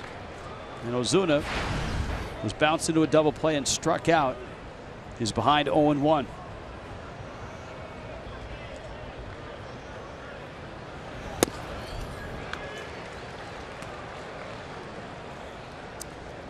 Two. Ozuna smiling right there because he knows he got outside of himself with that first swing. And now, after being in front of the breaking ball, he's behind the fastball because he tried to. And he chases the fastball there. 97 miles an hour from Ramos. That's an 8-pitch inning. What a night in Philly.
with the orange. This date in Marlins history, Geico presents a Marlins 12-10 win when Greg Colburn knocked in 7 runs, set a new franchise record, and had a 14th inning grand slam, first in extra innings. Marlins ended up scoring 5 runs and won that ball game in extras.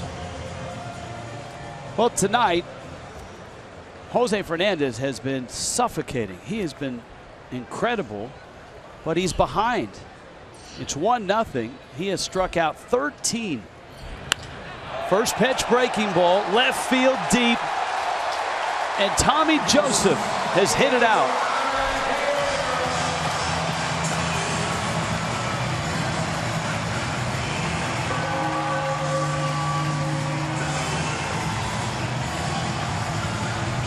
Twelfth of the season for Joseph, and the Phillies lead is now 2-0.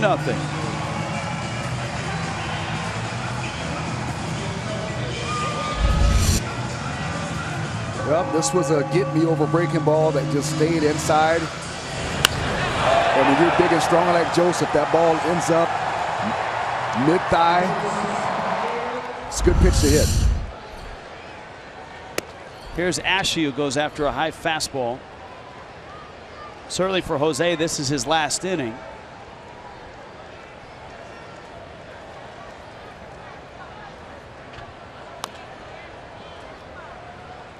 That one fouled off. It's 0-2. So Jose is 1 shy of his career high. Joseph now against the Marlins in just 3 games has done some damage.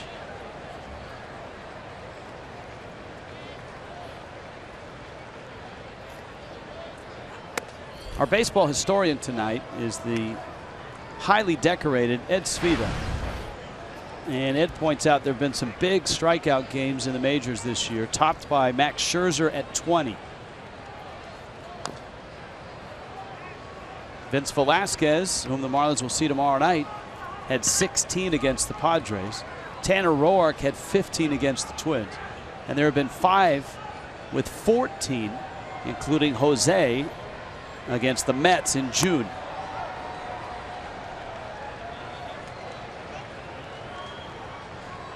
Two balls and 2 strikes. David Phelps in the bullpen.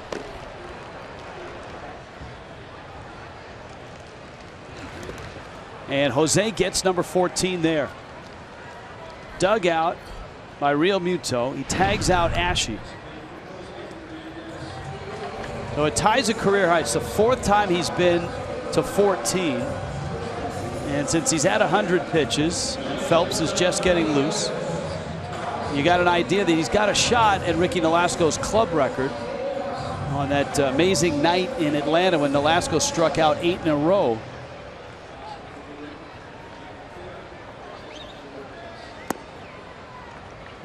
And he bounces one up to Freddie Galvis, who's lined out and struck out.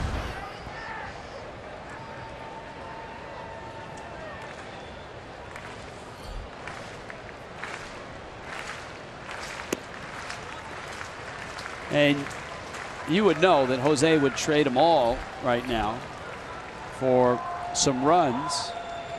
And he'd love to have that breaking ball back that he threw to Tommy Joseph. He's gone 3-0 now on Galvis.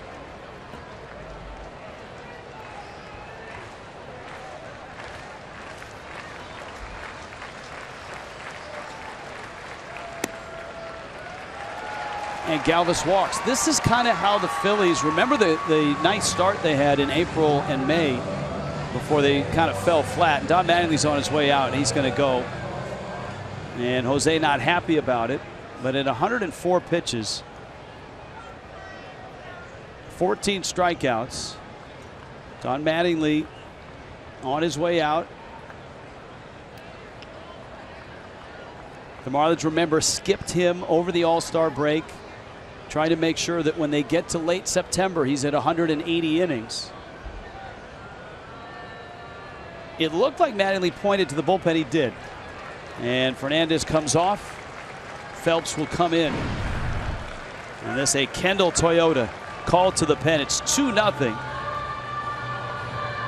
Phillies on top.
Galvis signals the end of the night for Jose Fernandez.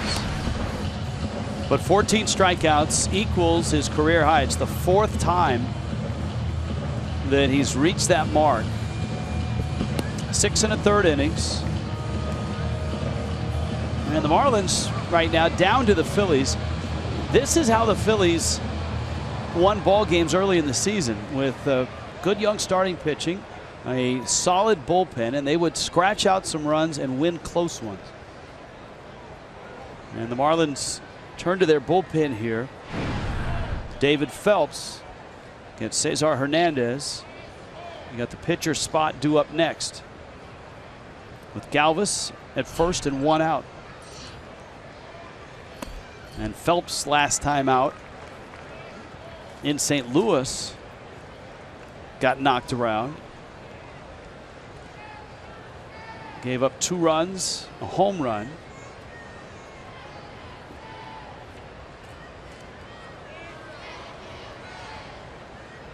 That was back on Friday. The Marlins would win that ball game though, 7-6.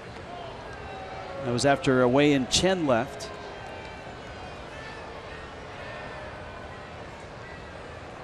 That was that 8th and 9th inning rally featuring hits by Ichiro, Prado, Ozuna, and Miguel Rojas, the big one at the end. Phelps misses under the hands of Hernandez. Fanatic on the dugout. You can see his green belly.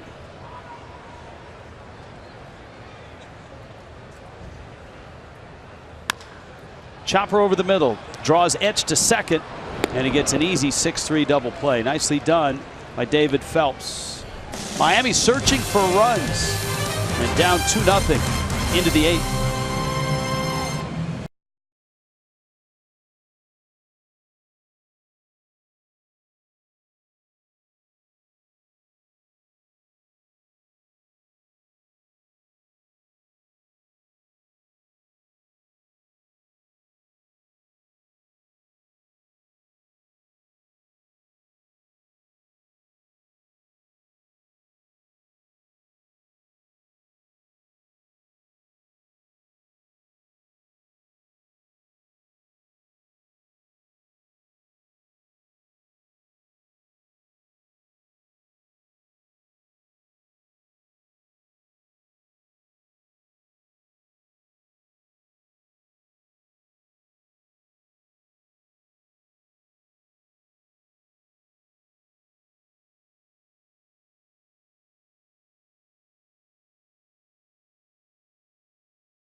This was when Jose realized Don Mattingly was coming to get him.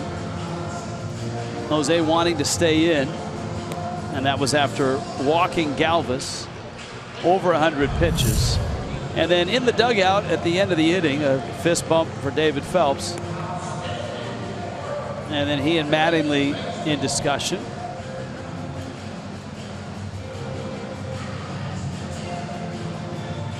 Now, the Marlins have been very careful, very proactive at mapping out their usage of Jose. Remember last year coming off Tommy John surgery, and Jose with a pat on the chest of Mattingly. The Marlins will skip him over 3 starts this year. They did it over the All-Star break. Obviously, this is his first start since then. They'll do it again in August. Hector Neris is the pitcher, second out of the pen for the Phillies.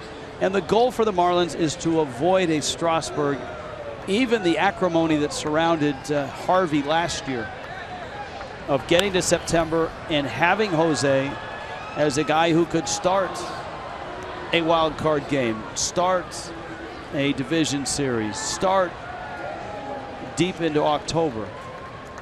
And that brings about, I mean, part of that deal is there are going to be nights like this where a manager has to protect you from yourself.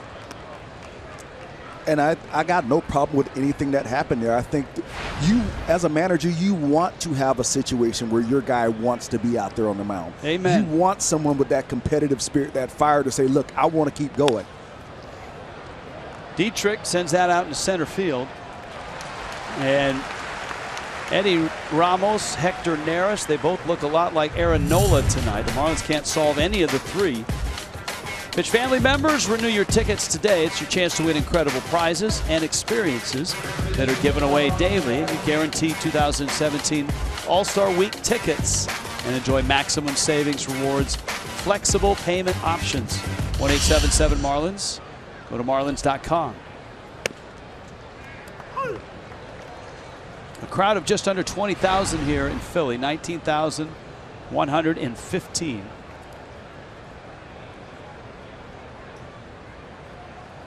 Don Kelly getting the start. Justin Bour still trying to come back from the high ankle sprain. Marlins have missed his bat. Kelly an 0 for 2 tonight. You got Echeverria after that.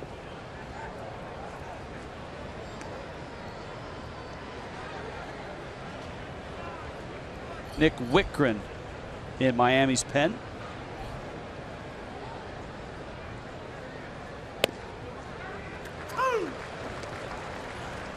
Neris with a change up there, and it's 2-2.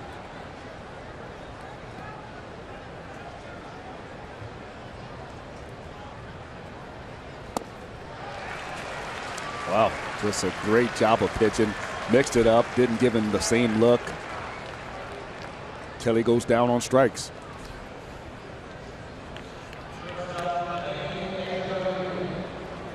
So the Phillies starter, Aaron Nola, went 6.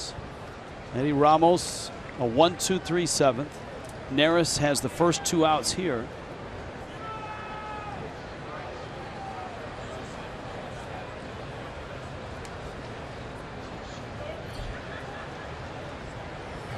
Echeverria up.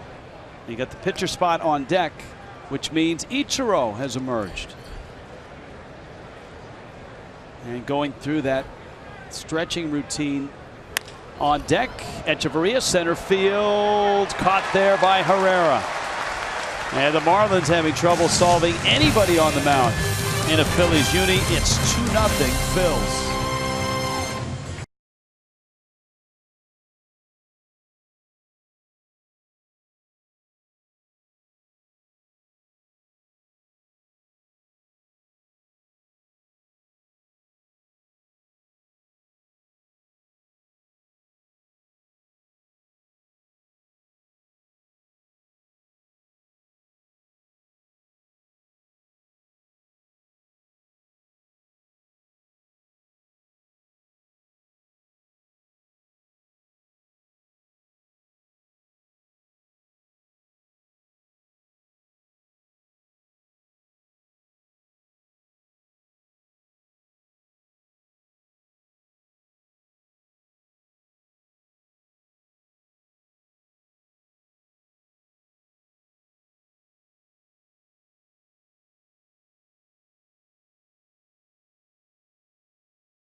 Phils. This was the double off the bat of Odubel Herrera. That opened the first inning.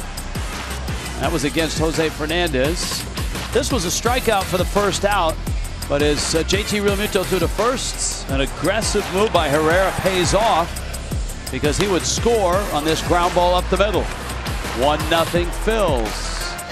Marlins really struggled against Aaron Nola and the pen, and then Tommy Joseph went to work, taking this breaking ball out to left for Joseph, his 12th, and that is it for scoring.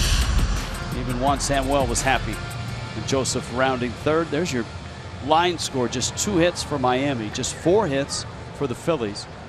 Fernandez would strike out 14. It ties a career high. It's the 4th time he's hit 14. And now Nick Wittgren is the second reliever out of Miami's pen.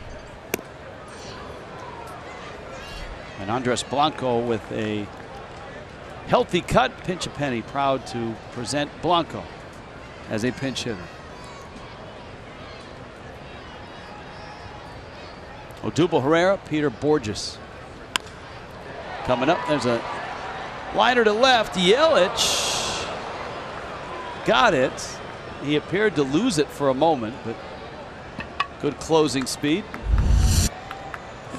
That's one of those where you just have to stay with it. If it's not hit too high, it's one of those semi-humpback liners that doesn't quite get above the lights. It stays in there a while. You know approximately where it's going, and you just have to hang in there and wait till right at the very end and then make a play on it when it drops out of the line of the light. So sometimes out there you're flying blind. You know you're in the general area, but you don't quite know where the ball is, and you just have to hang in there and stay in that area until it pops out of there. And it's a very uncomfortable feeling, Rich. Wittgren gets a comebacker on a hop. And Nick Wittgren on to first. 2 very quick outs. Jenmar Gomez in the Phillies pen. Phil's closer getting loose in a 2-0 ball game, bottom 8.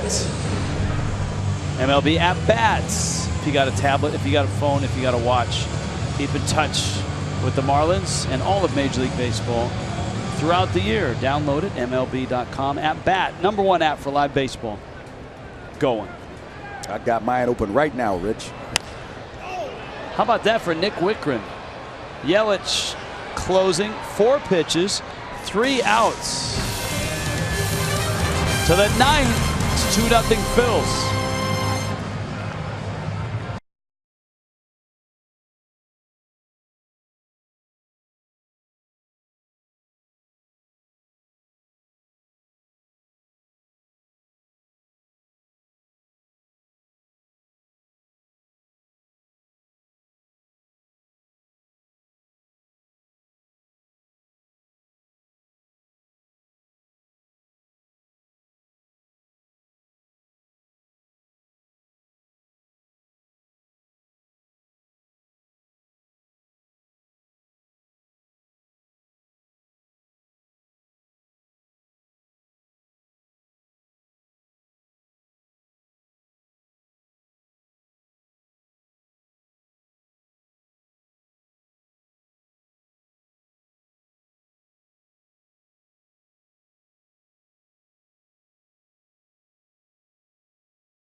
Low fares, nothing to hide. By Dodge, visit Dodge.com or your local dealer today, and by your South Florida Honda dealers.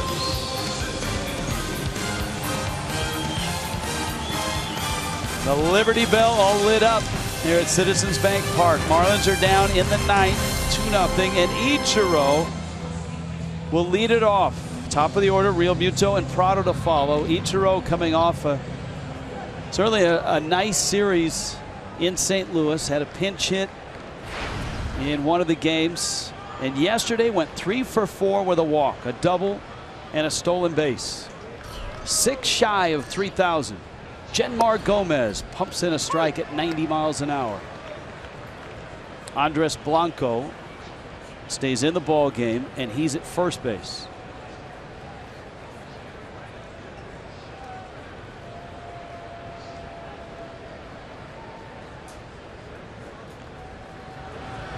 Ichiro takes down low.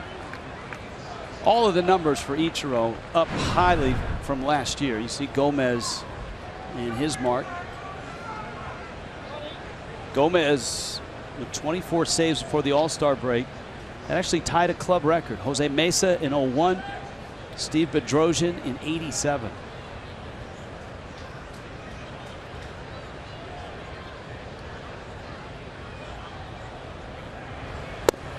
You know, last year, just a lost year, it seemed like for Ichiro. 229 average, 282 on base. And when you and I watched him pitch in this ballpark on the last day of last year, you almost thought maybe that was it for him. Yeah, it was a different look. I think he wasn't prepared fully for what the National League game had in store for him. Ichiro back to Gomez, who snares it and gets the outs. And when you're an American League player your whole career, you come to the National League and then all of a sudden you're in double switches, you're hitting for the pitcher. And he ended up playing in over 150 games last year. And I don't think he knew that was in store for him, but you could tell he changed his training regimen, and he looks like he's ready for what the National League brings as far as what's demanded of him in playing time and action. He looks reborn. Well, the Phillies bullpen has been lights out. 7 batters faced, retired all 7. Real Muto and Prado now against Gomez.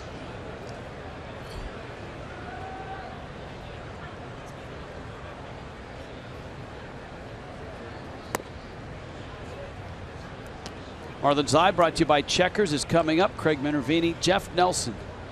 Sure, the guys are down there getting ready, almost on set.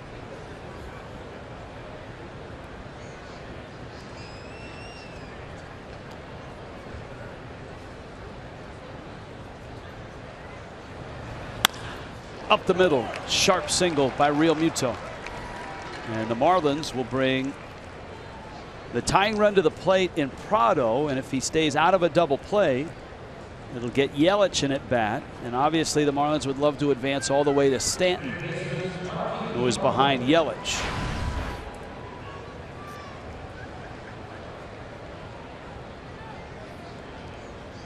Gomez has not given up a run now in a 9-inning stretch.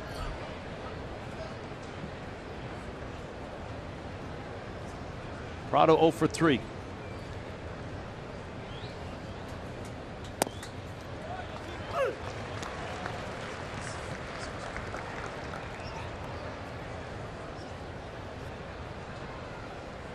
Remember, we were talking about how the Phillies won games early in the year.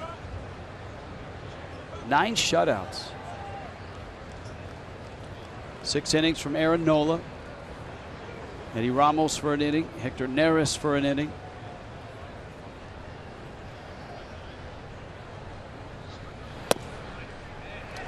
And that's a strike. Tell you, if there's anybody in the Marlins lineup tonight who's had some tough pitches, there have been a lot of good pitches thrown to Martin Prado tonight. Down at the bottom, away, working back onto the edge of the plate. He's been pitched tough tonight.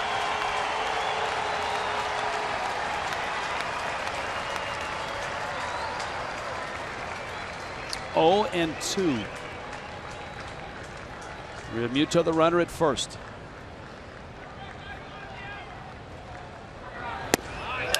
That is strike 3 called. Wow.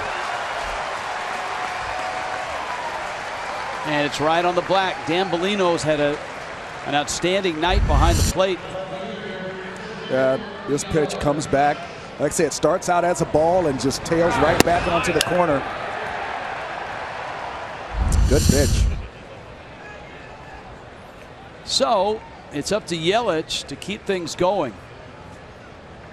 Real Muto singled just the 3rd hit of the night for Miami. And here in the 9th, Genmar Gomez is an out away from nailing down the win. And Yelich has struck out twice and bounced out. Yelich cracks it right center field. It's in the gap, and it's going to get to the wall. Real Muto racing around third. He will score, and Yelich pulls into second. And the Marlins are within a run, and that will get Stanton to the plate. 25 doubles now for Yelich. Oh, he stays on this thing beautifully, drives it right back up the middle. Good swing. The only question was it going to stay in the ballpark? You knew it was going to get down.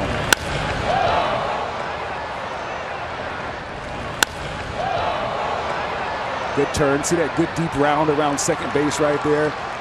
You already automatically thinking third. It's a good turn at third, scores easily. Good base running. Speaking of turn, wheels turning for the Phillies. Do you walk Stanton intentionally and bring Ozuna to the plate? Or do you try to pitch him carefully, get him to chase, and get in front of him? Right now, I wouldn't pitch to him, but it looks like they're electing to. Pitches down low, and it's 1-0. But I wouldn't pitch to him right here. I think this is asking for trouble. I like it because, hey, you know, it works out well for the Marlins. As well as he swung the bat lately, to go after him in this situation with a base open, I don't get it. Don't poke the bear. Now they came in and got a strike on the outside part, and it's 1-1. That's a perfect pitch. Ozuna is 0 for 3, struck out twice. Stanton 1 for 3, a bullet single. Shift on for the Phillies, but not as extreme as we've seen against Stanton.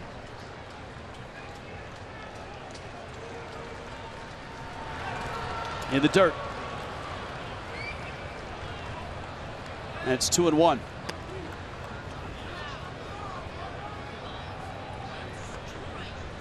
Pete McCannon, Phillies manager.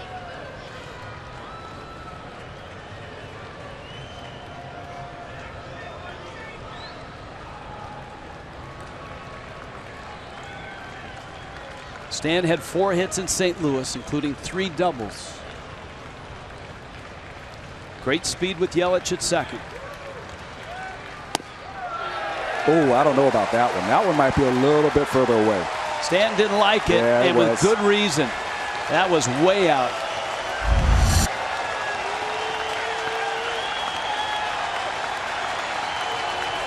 But a generous call and a 2-2 count. Now let's see what Gomez has got for Stanton here. It actually could force them to pitch to him. Maybe if they go 3-1, they don't pitch to him.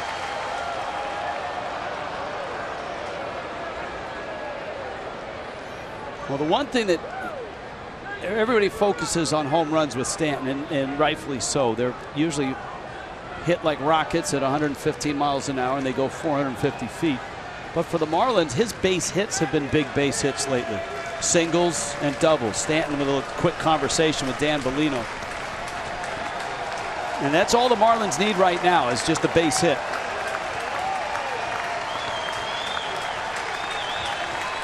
Well, let's see what Cameron Rupp and Genmar Gomez have in store for Stanton. 2-2 coming. And they wasted. He didn't chase. His best pitch to Stanton has been that backdoor two-seamer that's come back to catch the corner. Stanton has not chased the breaking ball in the dirt.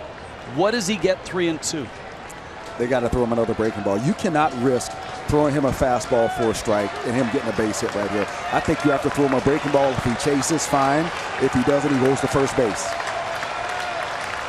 Yelich a tying run with 2 outs in the ninth. He's at second. Stanton with a full count against the Phillies closer, Genmar Gomez. Ozuna on deck.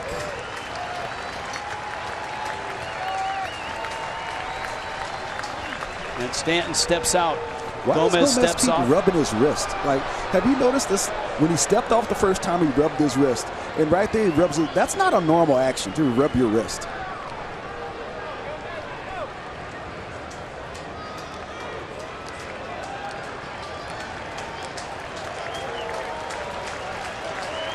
Full count, 2 outs. Gomez again. In the dirt, goes to the screen. Yelich to third. Stanton to first. That's significant if Gomez wants to try to get Ozuna to chase. Because now if he bounces another one, the game's tied. He didn't go to the breaking ball, but he threw this pitch like he wanted absolutely no part of throwing a strike right there. That wasn't even close, and you know he was thinking the same thing. He's like, look, if you want to swing yourself out of the bat, fine, but we're not gonna let you beat us right here. Marlins are going to pinch run for Stanton.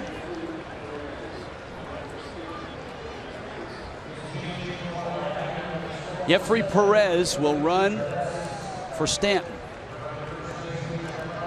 Well, if you people out there are fans of Marlin Clubhouse, you'll know about Jeffrey Perez. We did a feature on him in the past and talked about his base running exploits and his great diving catches in the outfield. And look at him right here in the big leagues, Rich.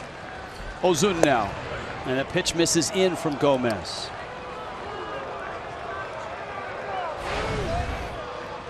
Ozuna has punched out twice. Great speed at the corners. Yelich, the tying run, the go-ahead run. Perez at first. Gomez. Ozuna pulls it foul.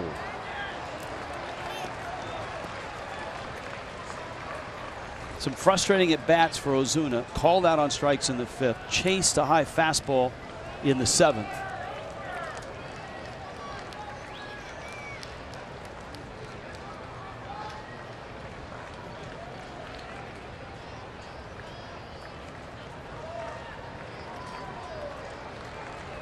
And Gomez back to work.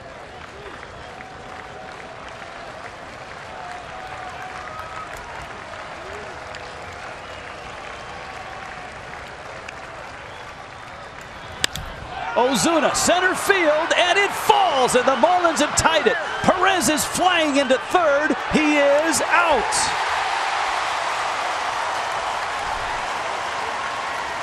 But Miami has tied it. The run crosses well before the out.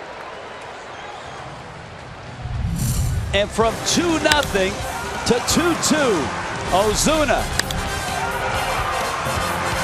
And this game goes to the bottom of the 9th now. It's 2-2.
The Marlins rally for 2 in the 9th. Christian Yelich, an RBI double. Marcell Ozuna, RBI single. And Ichiro, remember, who opened the inning, is going to stay in the ball game. He's in right field. But in pinch running for Stanton, you lose Stanton in a 2-2 game. Perez was thrown out at third. And so in Stanton's spot now, in the cleanup spot, is the man on the mound, and that's Fernando Rodney. I understand wanting to put speed on the bases, but I have a hard time taking Stanton out of the lineup. Maybe if that was the 3rd or 4th run for that inning as far as getting a lead possibly. But when you have Stanton on base to, you know, I don't know. That's a tough call to take that bat out of the lineup. So if the Marlins want to keep playing, Fernando Rodney needs 3 outs. Maikel Franco, Cameron Rupp, Tommy Joseph. And there's that patented Rodney changeup.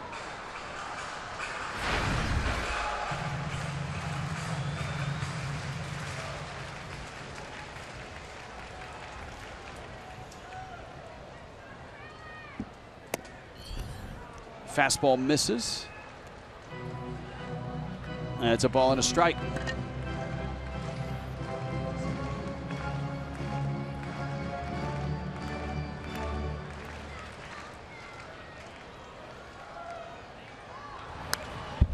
Fastball foul back. Let's go back and watch Jeffrey Perez. Ball off bat. He's thinking 3 automatically, but the problem is Odubel Herrera was playing fairly shallow right there. And even though you got enough speed to be such an incredible threat on the bases, you can't outrun the baseball. And when the throw comes from that shallow in center field, you're going to get thrown out. And the difference is in the big leagues, these guys are a lot more accurate. So in the minor leagues, you got guys that have strong arms. But part of the thing about being in the big leagues are these guys have worked at their craft so long that they're incredibly accurate from the outfield. That throw was right on the money. 1-2. And the changeup from Rodney misses out.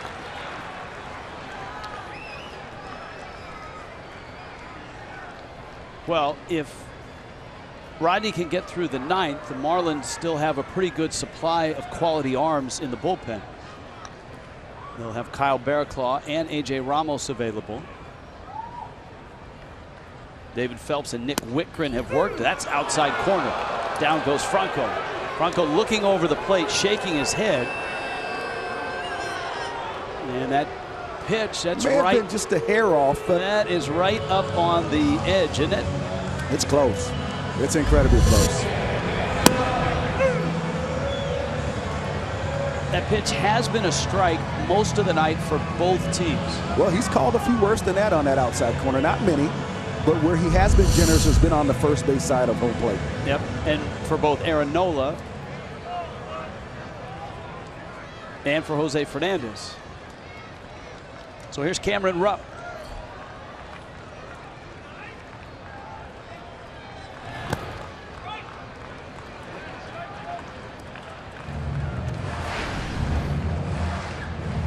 Rupp single back in the first. Phillies got a run in the first on the Franco RBI, scoring Odubel Herrera.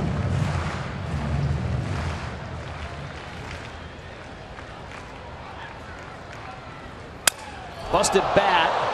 Dietrich will catch it, and Rodney sawed him off and got an out. So there's 2 outs here in the 9th inning. The pitcher spot for the Phillies is up next. And so Pete McCannon's going to pull the trigger on a pinch hitter.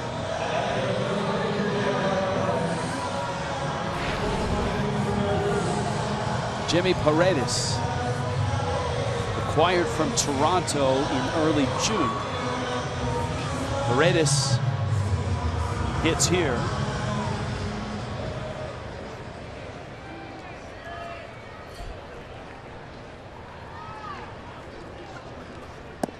Paredes wearing number 41. That's the first Philly to wear it in a regular season game since Gavin Floyd in 04. That's because Charlie Manuel wore that number as the manager from 05 through 13. I believe Manuel is still with the Phillies in a administrative position.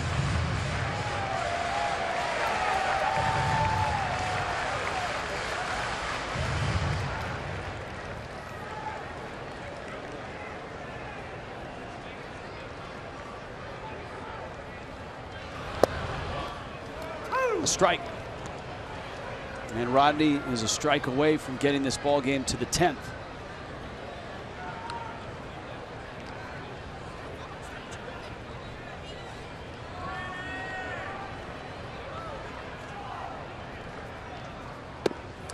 And he gets him. Fernando Rodney pitches a scoreless ninth. The Marlins rally for 2 and send it to the 10th.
Jack Link's beef jerky.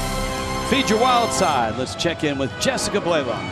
Hey, Rich, Derek Dietrich due up for the Marlins. He is celebrating his 27th birthday today. Earlier today, the Marlins took to Twitter to wish Dietrich a happy birthday. And out of curiosity, I asked Dietrich, hey, what's the best gift that you ever received for your birthday? And he said, you know what, when I was young, I got a ton of baseball stuff, but my favorite gift ever was a red BMX bike. I used to ride it to baseball practice. I would take it to the skate park. Guys, he loved that gift so much, he still has it hanging up in his garage. Very nice. So Dietrich for the Marlins leads it off. You got Don Kelly and Adeiny Echeverria. Phillies go deeper into their bullpen. David Hernandez takes over for Genmar Gomez. Eddie Ramos, Hector Neris, Genmar Gomez, and now David Hernandez. Marlins getting 2 against Gomez. A blown save at the top of the ninth.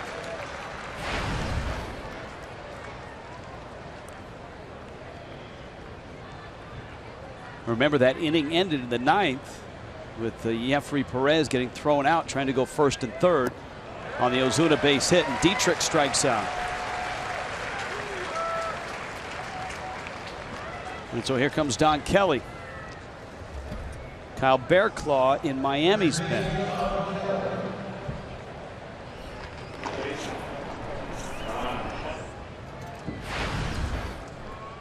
Kelly 0 for 3. He's flied out, bounced out, struck out.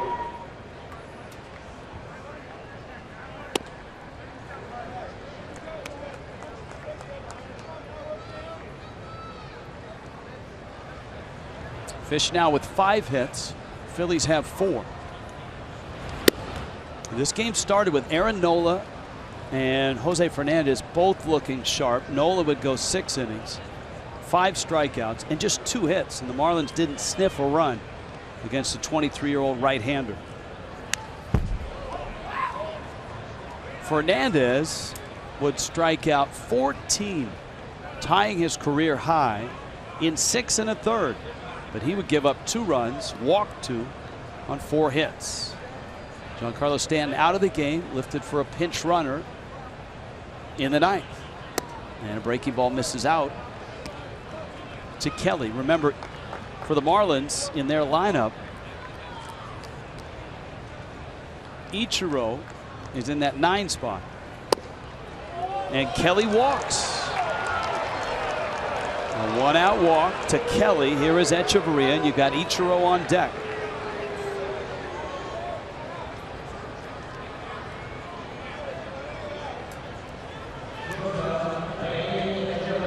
Echeverria has singled, line to center his last time up.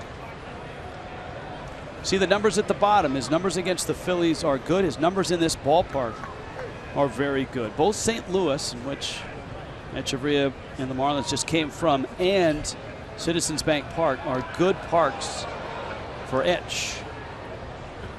Blanco had to roll over to make that play at first.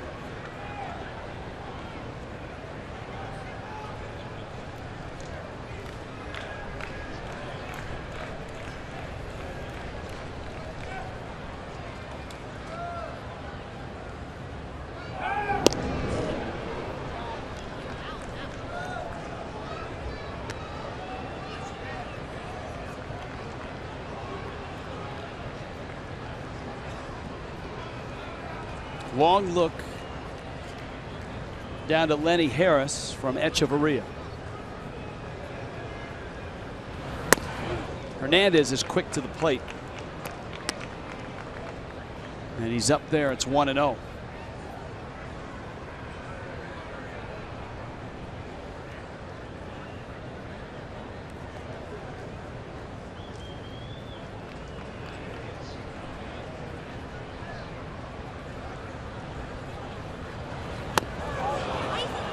Up and in, and now Rupp visits the veteran right-hander, who's having a nice season in terms of strikeouts this year. He's up over 11 per 9 innings.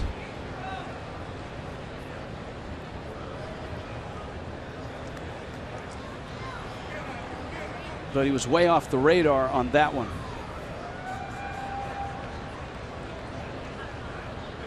Literally.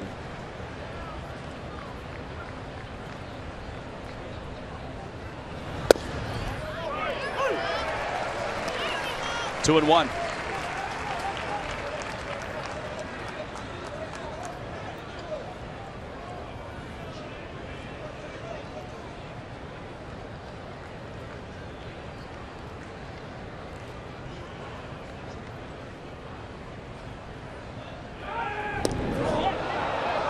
Kelly back again.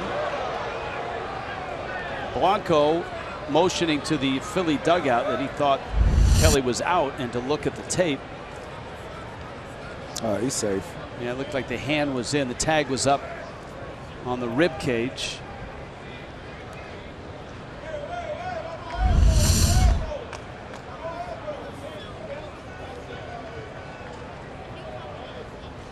A 2-1 count. Cubs beating the Mets right now 4-1 in Chicago, and that's now 8th inning. Anthony Rizzo, a 3-run homer. Etch, foul. Boy, a lot of things happening at first base there. There was Blanco jumping, the line drive coming, Kelly returning because he didn't want to get doubled up if it was caught. Watch this. And Kelly almost returned right underneath Blanco, and it was just foul. So the count's 2-2. And there's the slider. That strikeout pitch from Hernandez.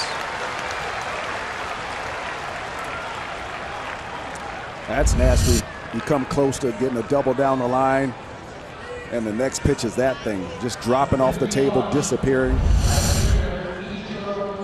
Not much you can do there.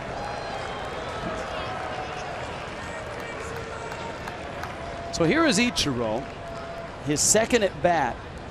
He hit a comebacker to Genmar Gomez to lead off the 9th.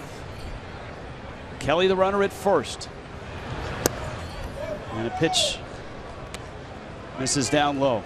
Close and late in the National League. Look who's on top.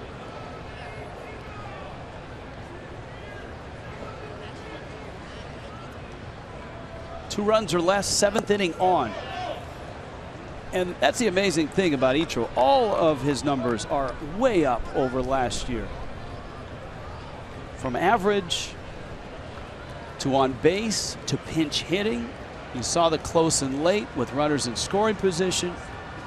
All of those numbers way up. 2-0. So was that pitch, and it's 3-0. You got Real Muto on deck.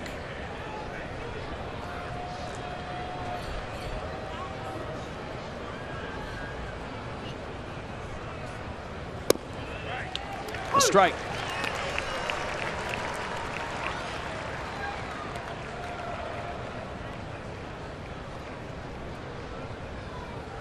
Kelly the runner at first, 2 outs. Hernandez misses up, and Ichiro walks. And the Marlins now first and second, and that gets Real Muto in at bat. And it also has that Phillies bullpen working quickly.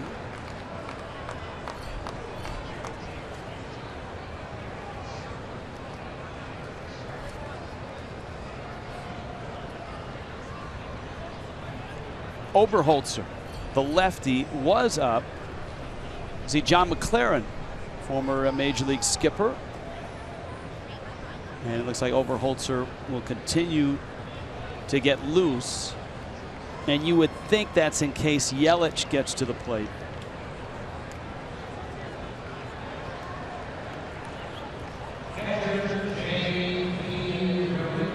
So Real Muto on a 1-for-3 night. He's walked, singled, and scored.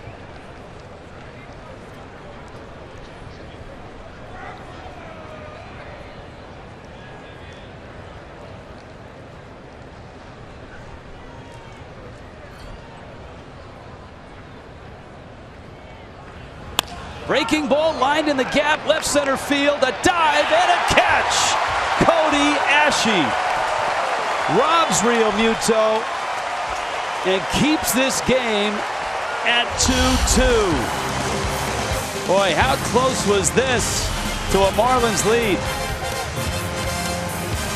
Bottom of the 10th, still 2-2.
This was bottom first. Jose Fernandez would strike out 14, but this double opened the night. And Odubel Herrera with a heads-up move here. Real Muto checks and then throws. And Herrera takes third base. And a Franco ground ball would give the Phillies a 1-0 lead. Now, Jose was brilliant the rest of the way, except this one breaking ball blasted by Tommy Joseph into the nights, into the seats. 2-0 Phils, and they took that lead, the Phillies did, into the 9th. Jenmar Gomez with a runner on. Christian Yelich bangs one in the gap. That's an RBI double. Real Muto scores. And then Marcell Ozuna pokes one into center. Yelich scored, but Jeffrey Perez, who pinch ran for Giancarlo Stanton, was thrown out at third base. And if you were just with us, that Cody Asche diving catch in left field keeps the game at 2-2, robbing Real Muto of a hit. And Kyle Barraclough comes in. And of course, by rule adopted by the Players Association and Major League Baseball, anyone that makes a diving catch like that has to lead off an inning. And it's Ashy, but he struck out 3 times. Bear Claw. That liner finds the seats. Boy, extra innings in this ballpark can be nervous at times. The ball gets out of here in a hurry. Although tonight, just the Tommy Joseph solo shot. Yeah, but sometimes the moves that you make are based on where you're playing. And sometimes, you know, when you take a bat out of the lineup like Stanton, it changes the way this ballpark plays for you or works in your favor. You know, it's just one of those things. I mean, you have no idea it's going to turn out that Perez is going to get thrown out, but it's a close game. Bear Claw pounds in a strike. And without the bat of Justin Bour, you got to generate runs in different ways when Stanton's not in the lineup. Bear Claw an inning and 2/3 yesterday in the 6-3 win in St. Louis. 2-2 is out. Marlins have used Phelps for 2/3. Nick Whitgren for a scoreless inning. Fernando Rodney pitched the 9th. That was scoreless. That was after 6 1/3 of Jose Fernandez. So now it's Bear Claw trying to extend the game to the 11th.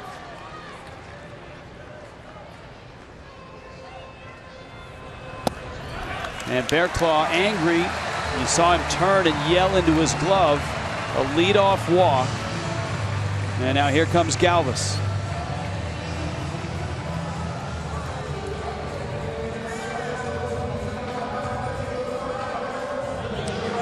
Well, we'll see how the Phillies play this. We'll see if Galvis is bunting. Hernandez is on deck.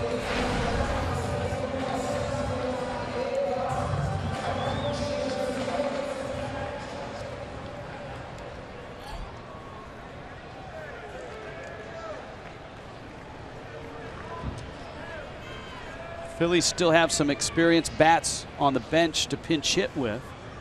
Galvis does square.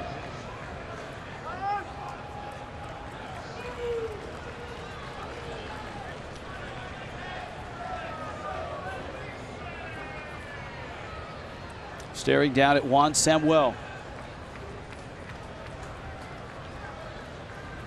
Third base coach.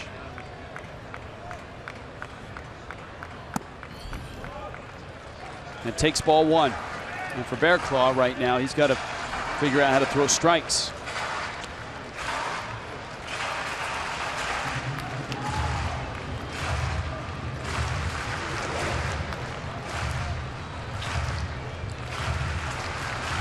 Prado in at third, but Kelly has to hold the runner at first.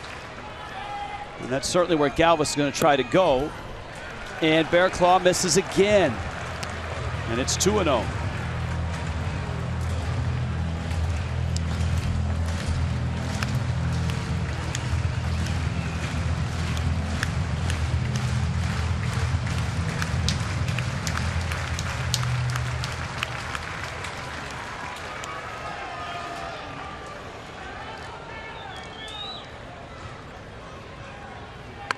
There's the bunt, and it forces Kelly to go to first, but it gives the Phillies the winning run in scoring position with 1 out.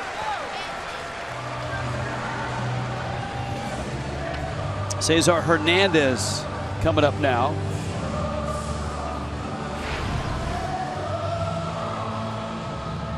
Andres Blanco, his spot due up next, and the conversation between Real Muto and Bear Claw.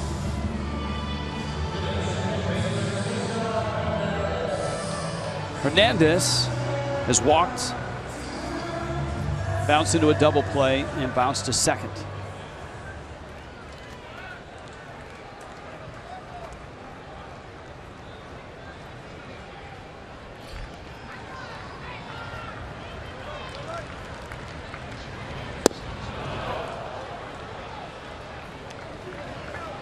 A strike and it's 0-1.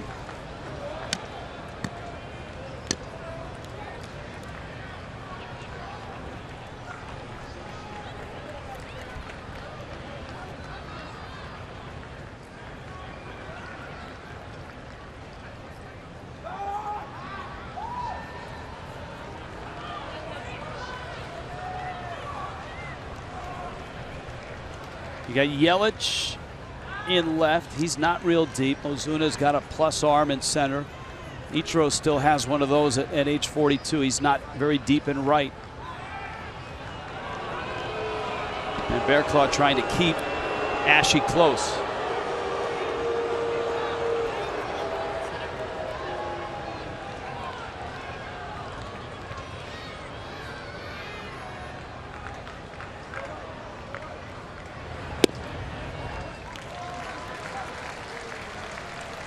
One and one.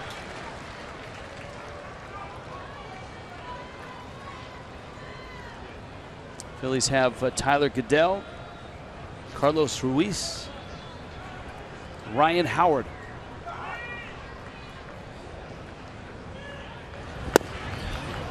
Outside corner. Perfect pitch. 1-2.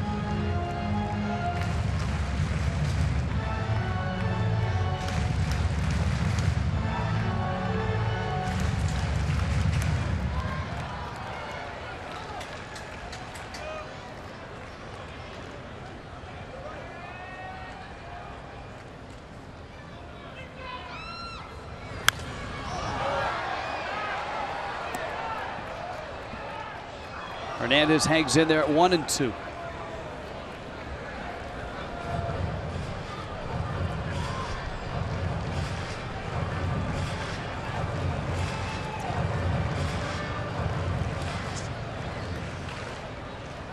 That Cubs-Mets game is bottom 8, 4-1 Cubs in Chicago.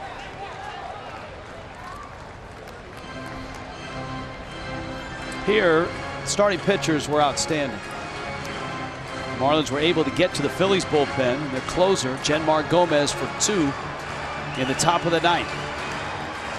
Rodney looked sharp. Bearclaw, a leadoff walk. And Ashy, the winning run, is at second base with 1 out. And Chavarria trying to keep him close.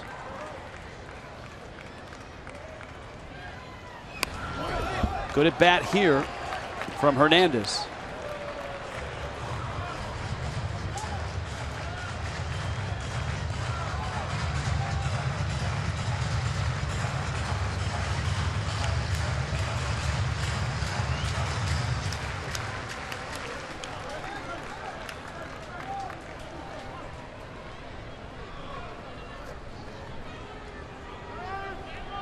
And Real Muto's on his way out to talk to Bearclaw. You know, sometimes when you go through signs, a lot of times once you've had enough pitches, sometimes that guy at second base can pick it up. You know, there's only so many sequences guys use, so that could be a thing ahead. Look, we don't know if he's got him or not, but we've been through a few pitches. Let's make sure, let's switch it up here. Make sure he doesn't know what we're doing, because it's not the base runner's job to not know what your signs are. His job is to try to steal signs. I hate when teams get mad at when somebody picks up their signs. Make your signs harder. That's your job, and that's a good job by JT right there. 1-2 again. Another nice job by Real Muto.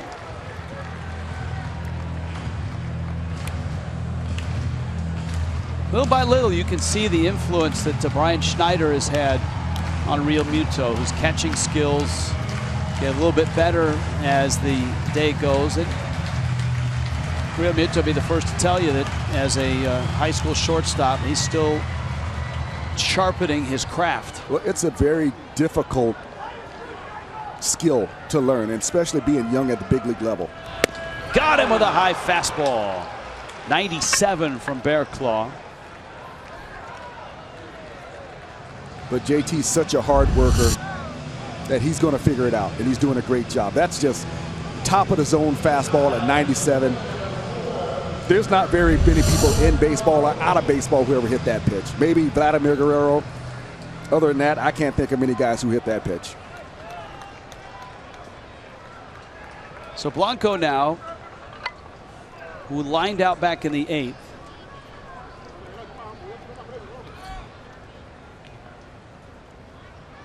Lined out to Yelich in left, his second at bat.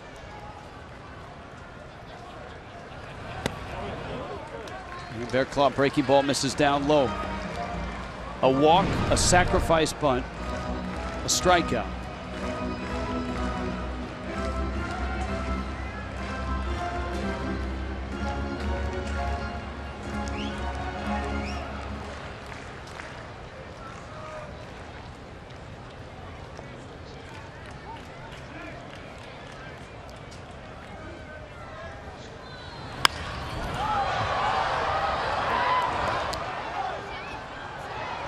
Realmuto, another visit.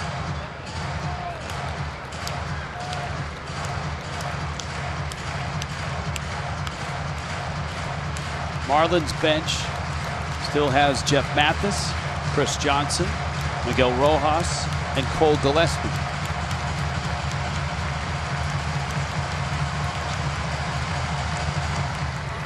Larry Boa, bench coach. Boy, two great National League infielders in that last shot. Boa, bench coach for the Phillies. Tim Wallach for the Marlins. That one just outside. It's 2-1. Odubel Herrera is on deck for the Phils.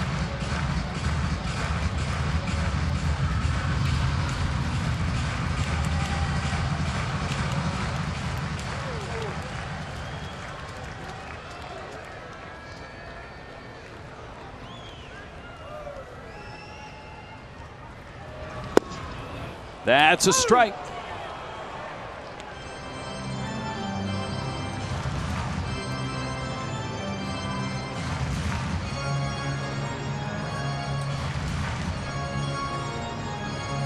Faircloth threw 20 pitches in his inning and 2/3 yesterday.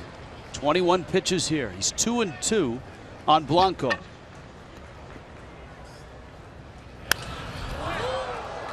A 98-mile-an-hour fastball. So needless to say, he's going to need a day off tomorrow. Yeah.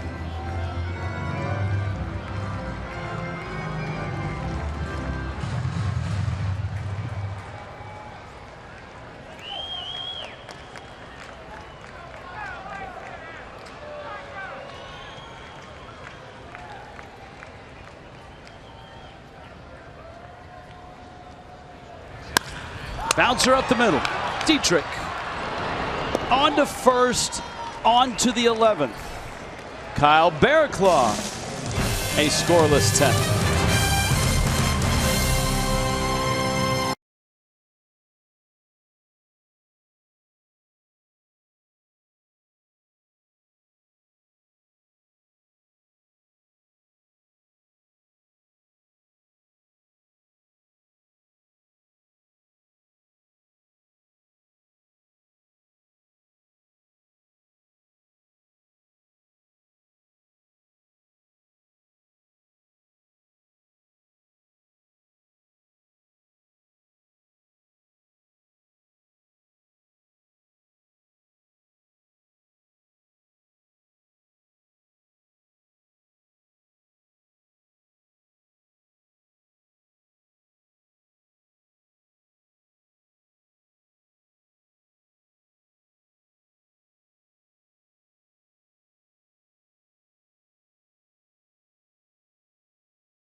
Jack Link's Beef Jerky. All season long, Jack Link's Beef Jerky.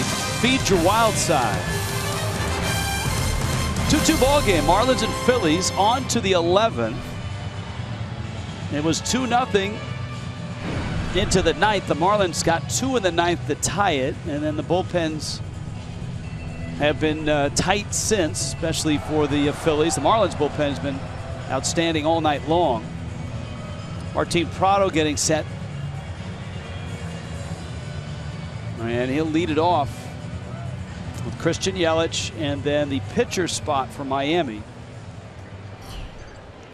Marcell Ozuna due up fourth, Derek Dietrich fifth. And Brett Oberholzer out of the bullpen. And he misses outs. Aaron Nola went 6. Eddie Ramos, Hector Neris, Jenmar Gomez, and a blown save for Gomez. David Hernandez worked the 10th. And Hernandez was bailed out on the diving catch by Cody Ashe, which saved a run and robbed Real Muto of a hit and ended the 10th.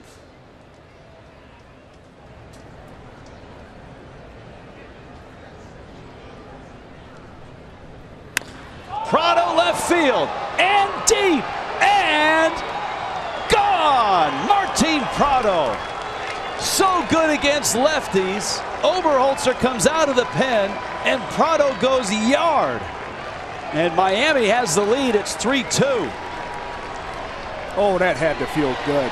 Couple frustrating at bat for Martin Prado. Felt like he just missed a breaking ball earlier in the game, and right there he picks on something and absolutely hammers it. The best in the National League against lefties. He started the night at an even 400. Here's Yelich now.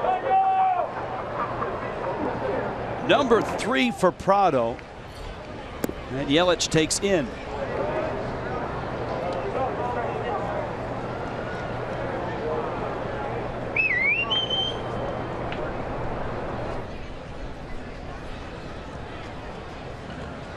Here's the 1-0. Yelich on the ground out to second. Hernandez to Blanco.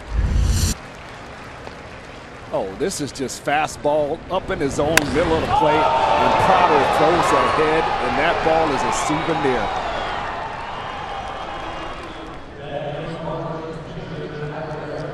Oh, that's good stuff. Get to come home to the dugout, say what's up to all your boys, be the hero for a moment. That's a good feeling, Rich. It is. Well, certainly for a ball club that was down to their last out in the top of the 9th, to rally to tie it and now take the lead. Here's Gillespie pinch hitting. He swings and misses. I'm starting to see something. I mentioned it when we were in St. Louis, and you guys had me in the booth for a minute there. This team is starting to believe. This team is starting to feel like any night is their night. And it's never too late.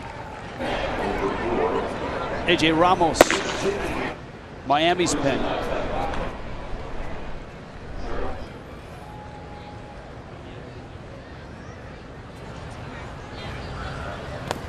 A changeup in the dirt. The long ball has hurt Oberholzer in relief, and that's in 42 2/3 innings.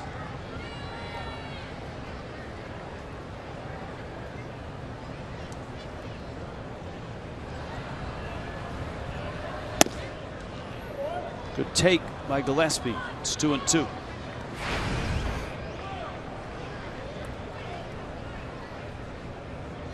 Newcastle, Delaware is where Oberholzer is from.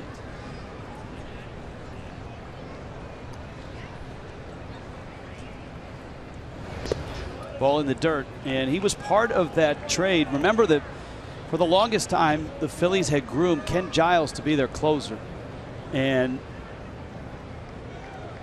the Astros were looking for a back of the bullpen arm and gave up a pretty good group of young arms to get Giles, the best of which has been Vince Velasquez. Marlins will see him tomorrow night.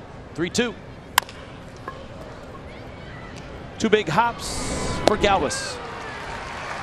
And 2 outs in the top of the 11th. Here comes Marcell Ozuna. A.J. Ramos in Miami's pen. It's the top of the order for the Phils. Herrera, Borges, and Franco.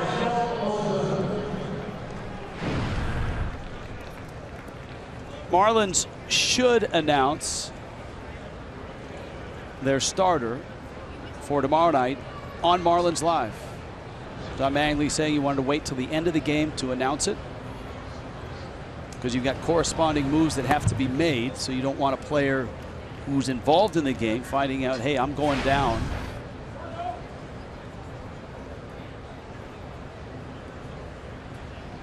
Ozuna's RBI single tied it with 2 outs in the 9th inning.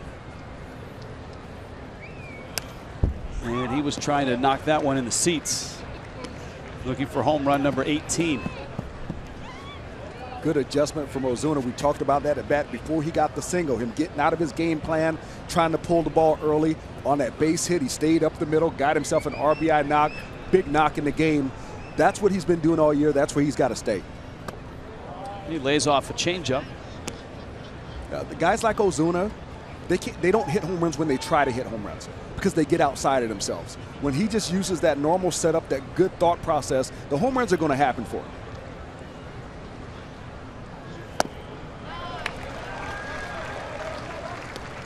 Two and two. Oberholzer doubled up there at 81 miles an hour.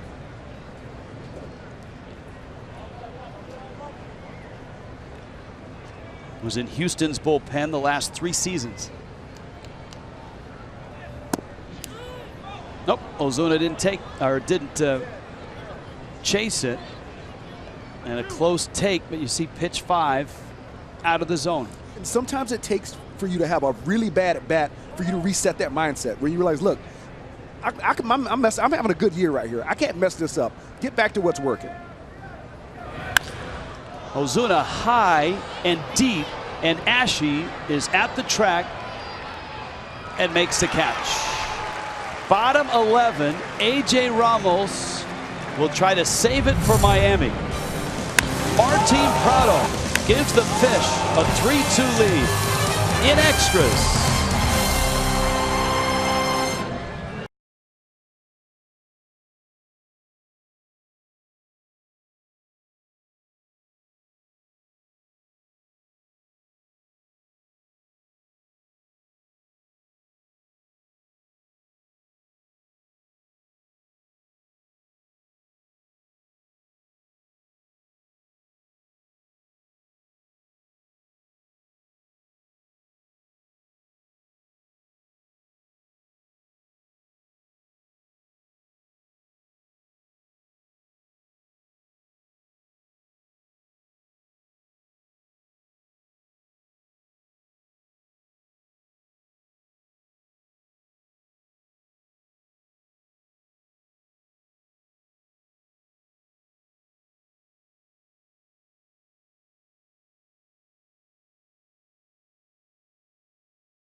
A 3-2 lead, and in the bottom of the 11th, Miguel Rojas comes in for defense. He's at second. Derek Dietrich will exit, and A.J. Ramos looking for save number 30 on an all-star season. He will have to navigate the top of the order for the Phillies. Herrera, Borges, Franco. And if anybody reaches, Cameron Rupp, and then the pitcher spot.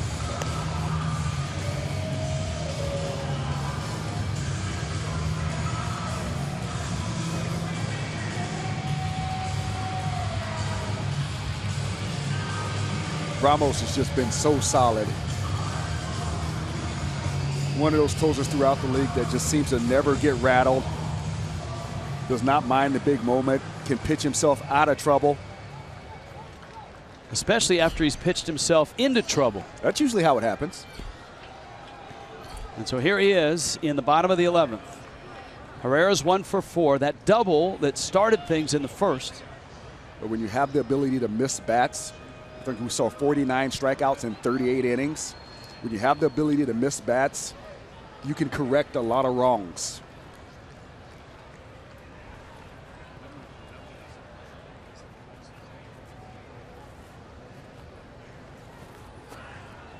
And so Herrera straps in, and so does Ramos.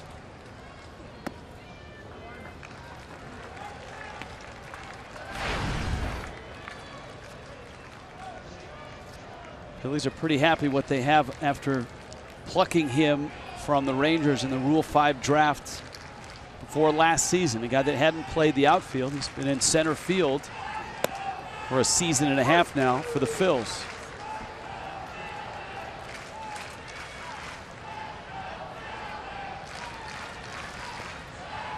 One and one. And that transition doesn't always go smoothly. Going from the infield to the outfield. Especially when you're a Rule 5 draft pick. Yeah. You don't have major league experience. Well, and the Phillies have a guy that's a great example who's on their coaching staff right now, Juan Samuel. He was an infielder. They tried to play him in the outfield, and it was a tough adjustment for him. There he is right there, coaching third base. I remember watching him play. Man, what a good ball player. What a great game face, too. Ramos. Now with the count 3-1.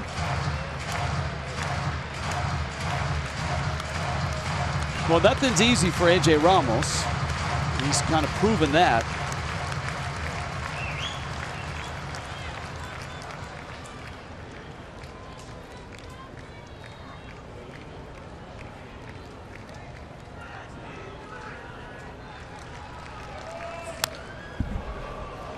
.94 with a fastball. And a full count at 3-2.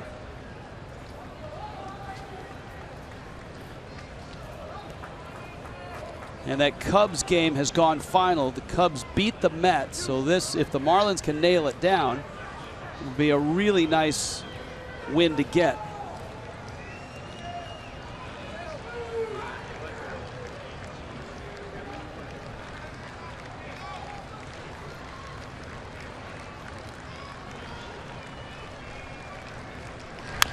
Breaking ball, Tapper. Ramos has it, and he gets to the bag.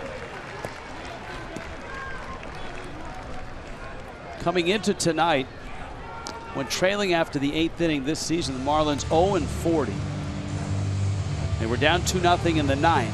Now they need 2 more outs to put a 1 in front of that 40. Well, teams that come from behind usually are teams that can hit the ball out of the ballpark. And you had Stanton struggling for a good part of the year there at the beginning of the first half. So sometimes you could pitch around power. I'm very excited to see what this ball club looks like with Yelich, Ozuna, Stanton, and Justin Bour back when he gets healthy. I think it's going to change the dynamic of the game, of the team, and they're going to have more come from behind victories. You can pitch around 2 power bats. You can't pitch around 4.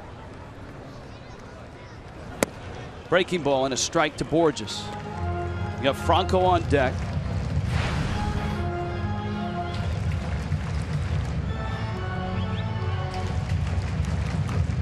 Franco certainly the Phillies' best power threat in their lineup tonight. Oh, 0-2.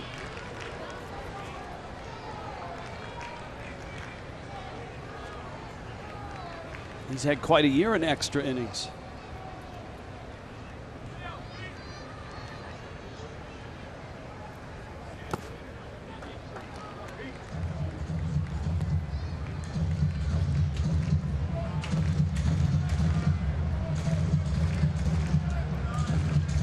Remember, Jose Fernandez gave up a run in the first, and that Tommy Joseph homer in the 7th. And Joseph's homer is the only Phillies hit since the 3rd inning. And a fastball finishes off Borges. Ramos has got 2 outs in the 11th. AJ reached back a little bit right there. 95 on the gun. Usually we see him pitch around 90, 92. Every now and then we see a 93. But there's been time this year. I think I saw a 97 one time from him, 95. That's letting it go right there. Prado in for a word with Ramos. His speed range.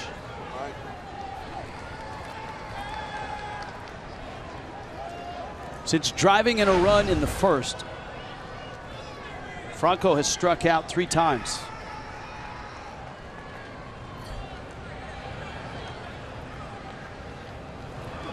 And AJ misses badly. On a night where Jose Fernandez punched out 14, the bullpen has added 4 more. 18 strikeouts for the Phils.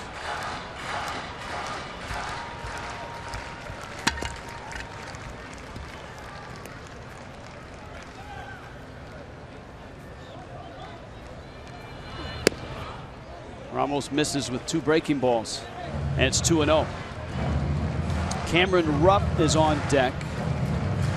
And then you've got the pitcher spot.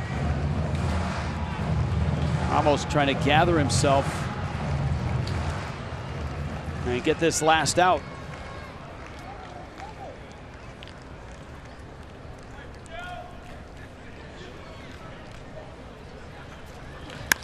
Breaking ball, fly ball, deep left center. Yelich at the wall, and they got it. Ozuna makes the catch. Ball game.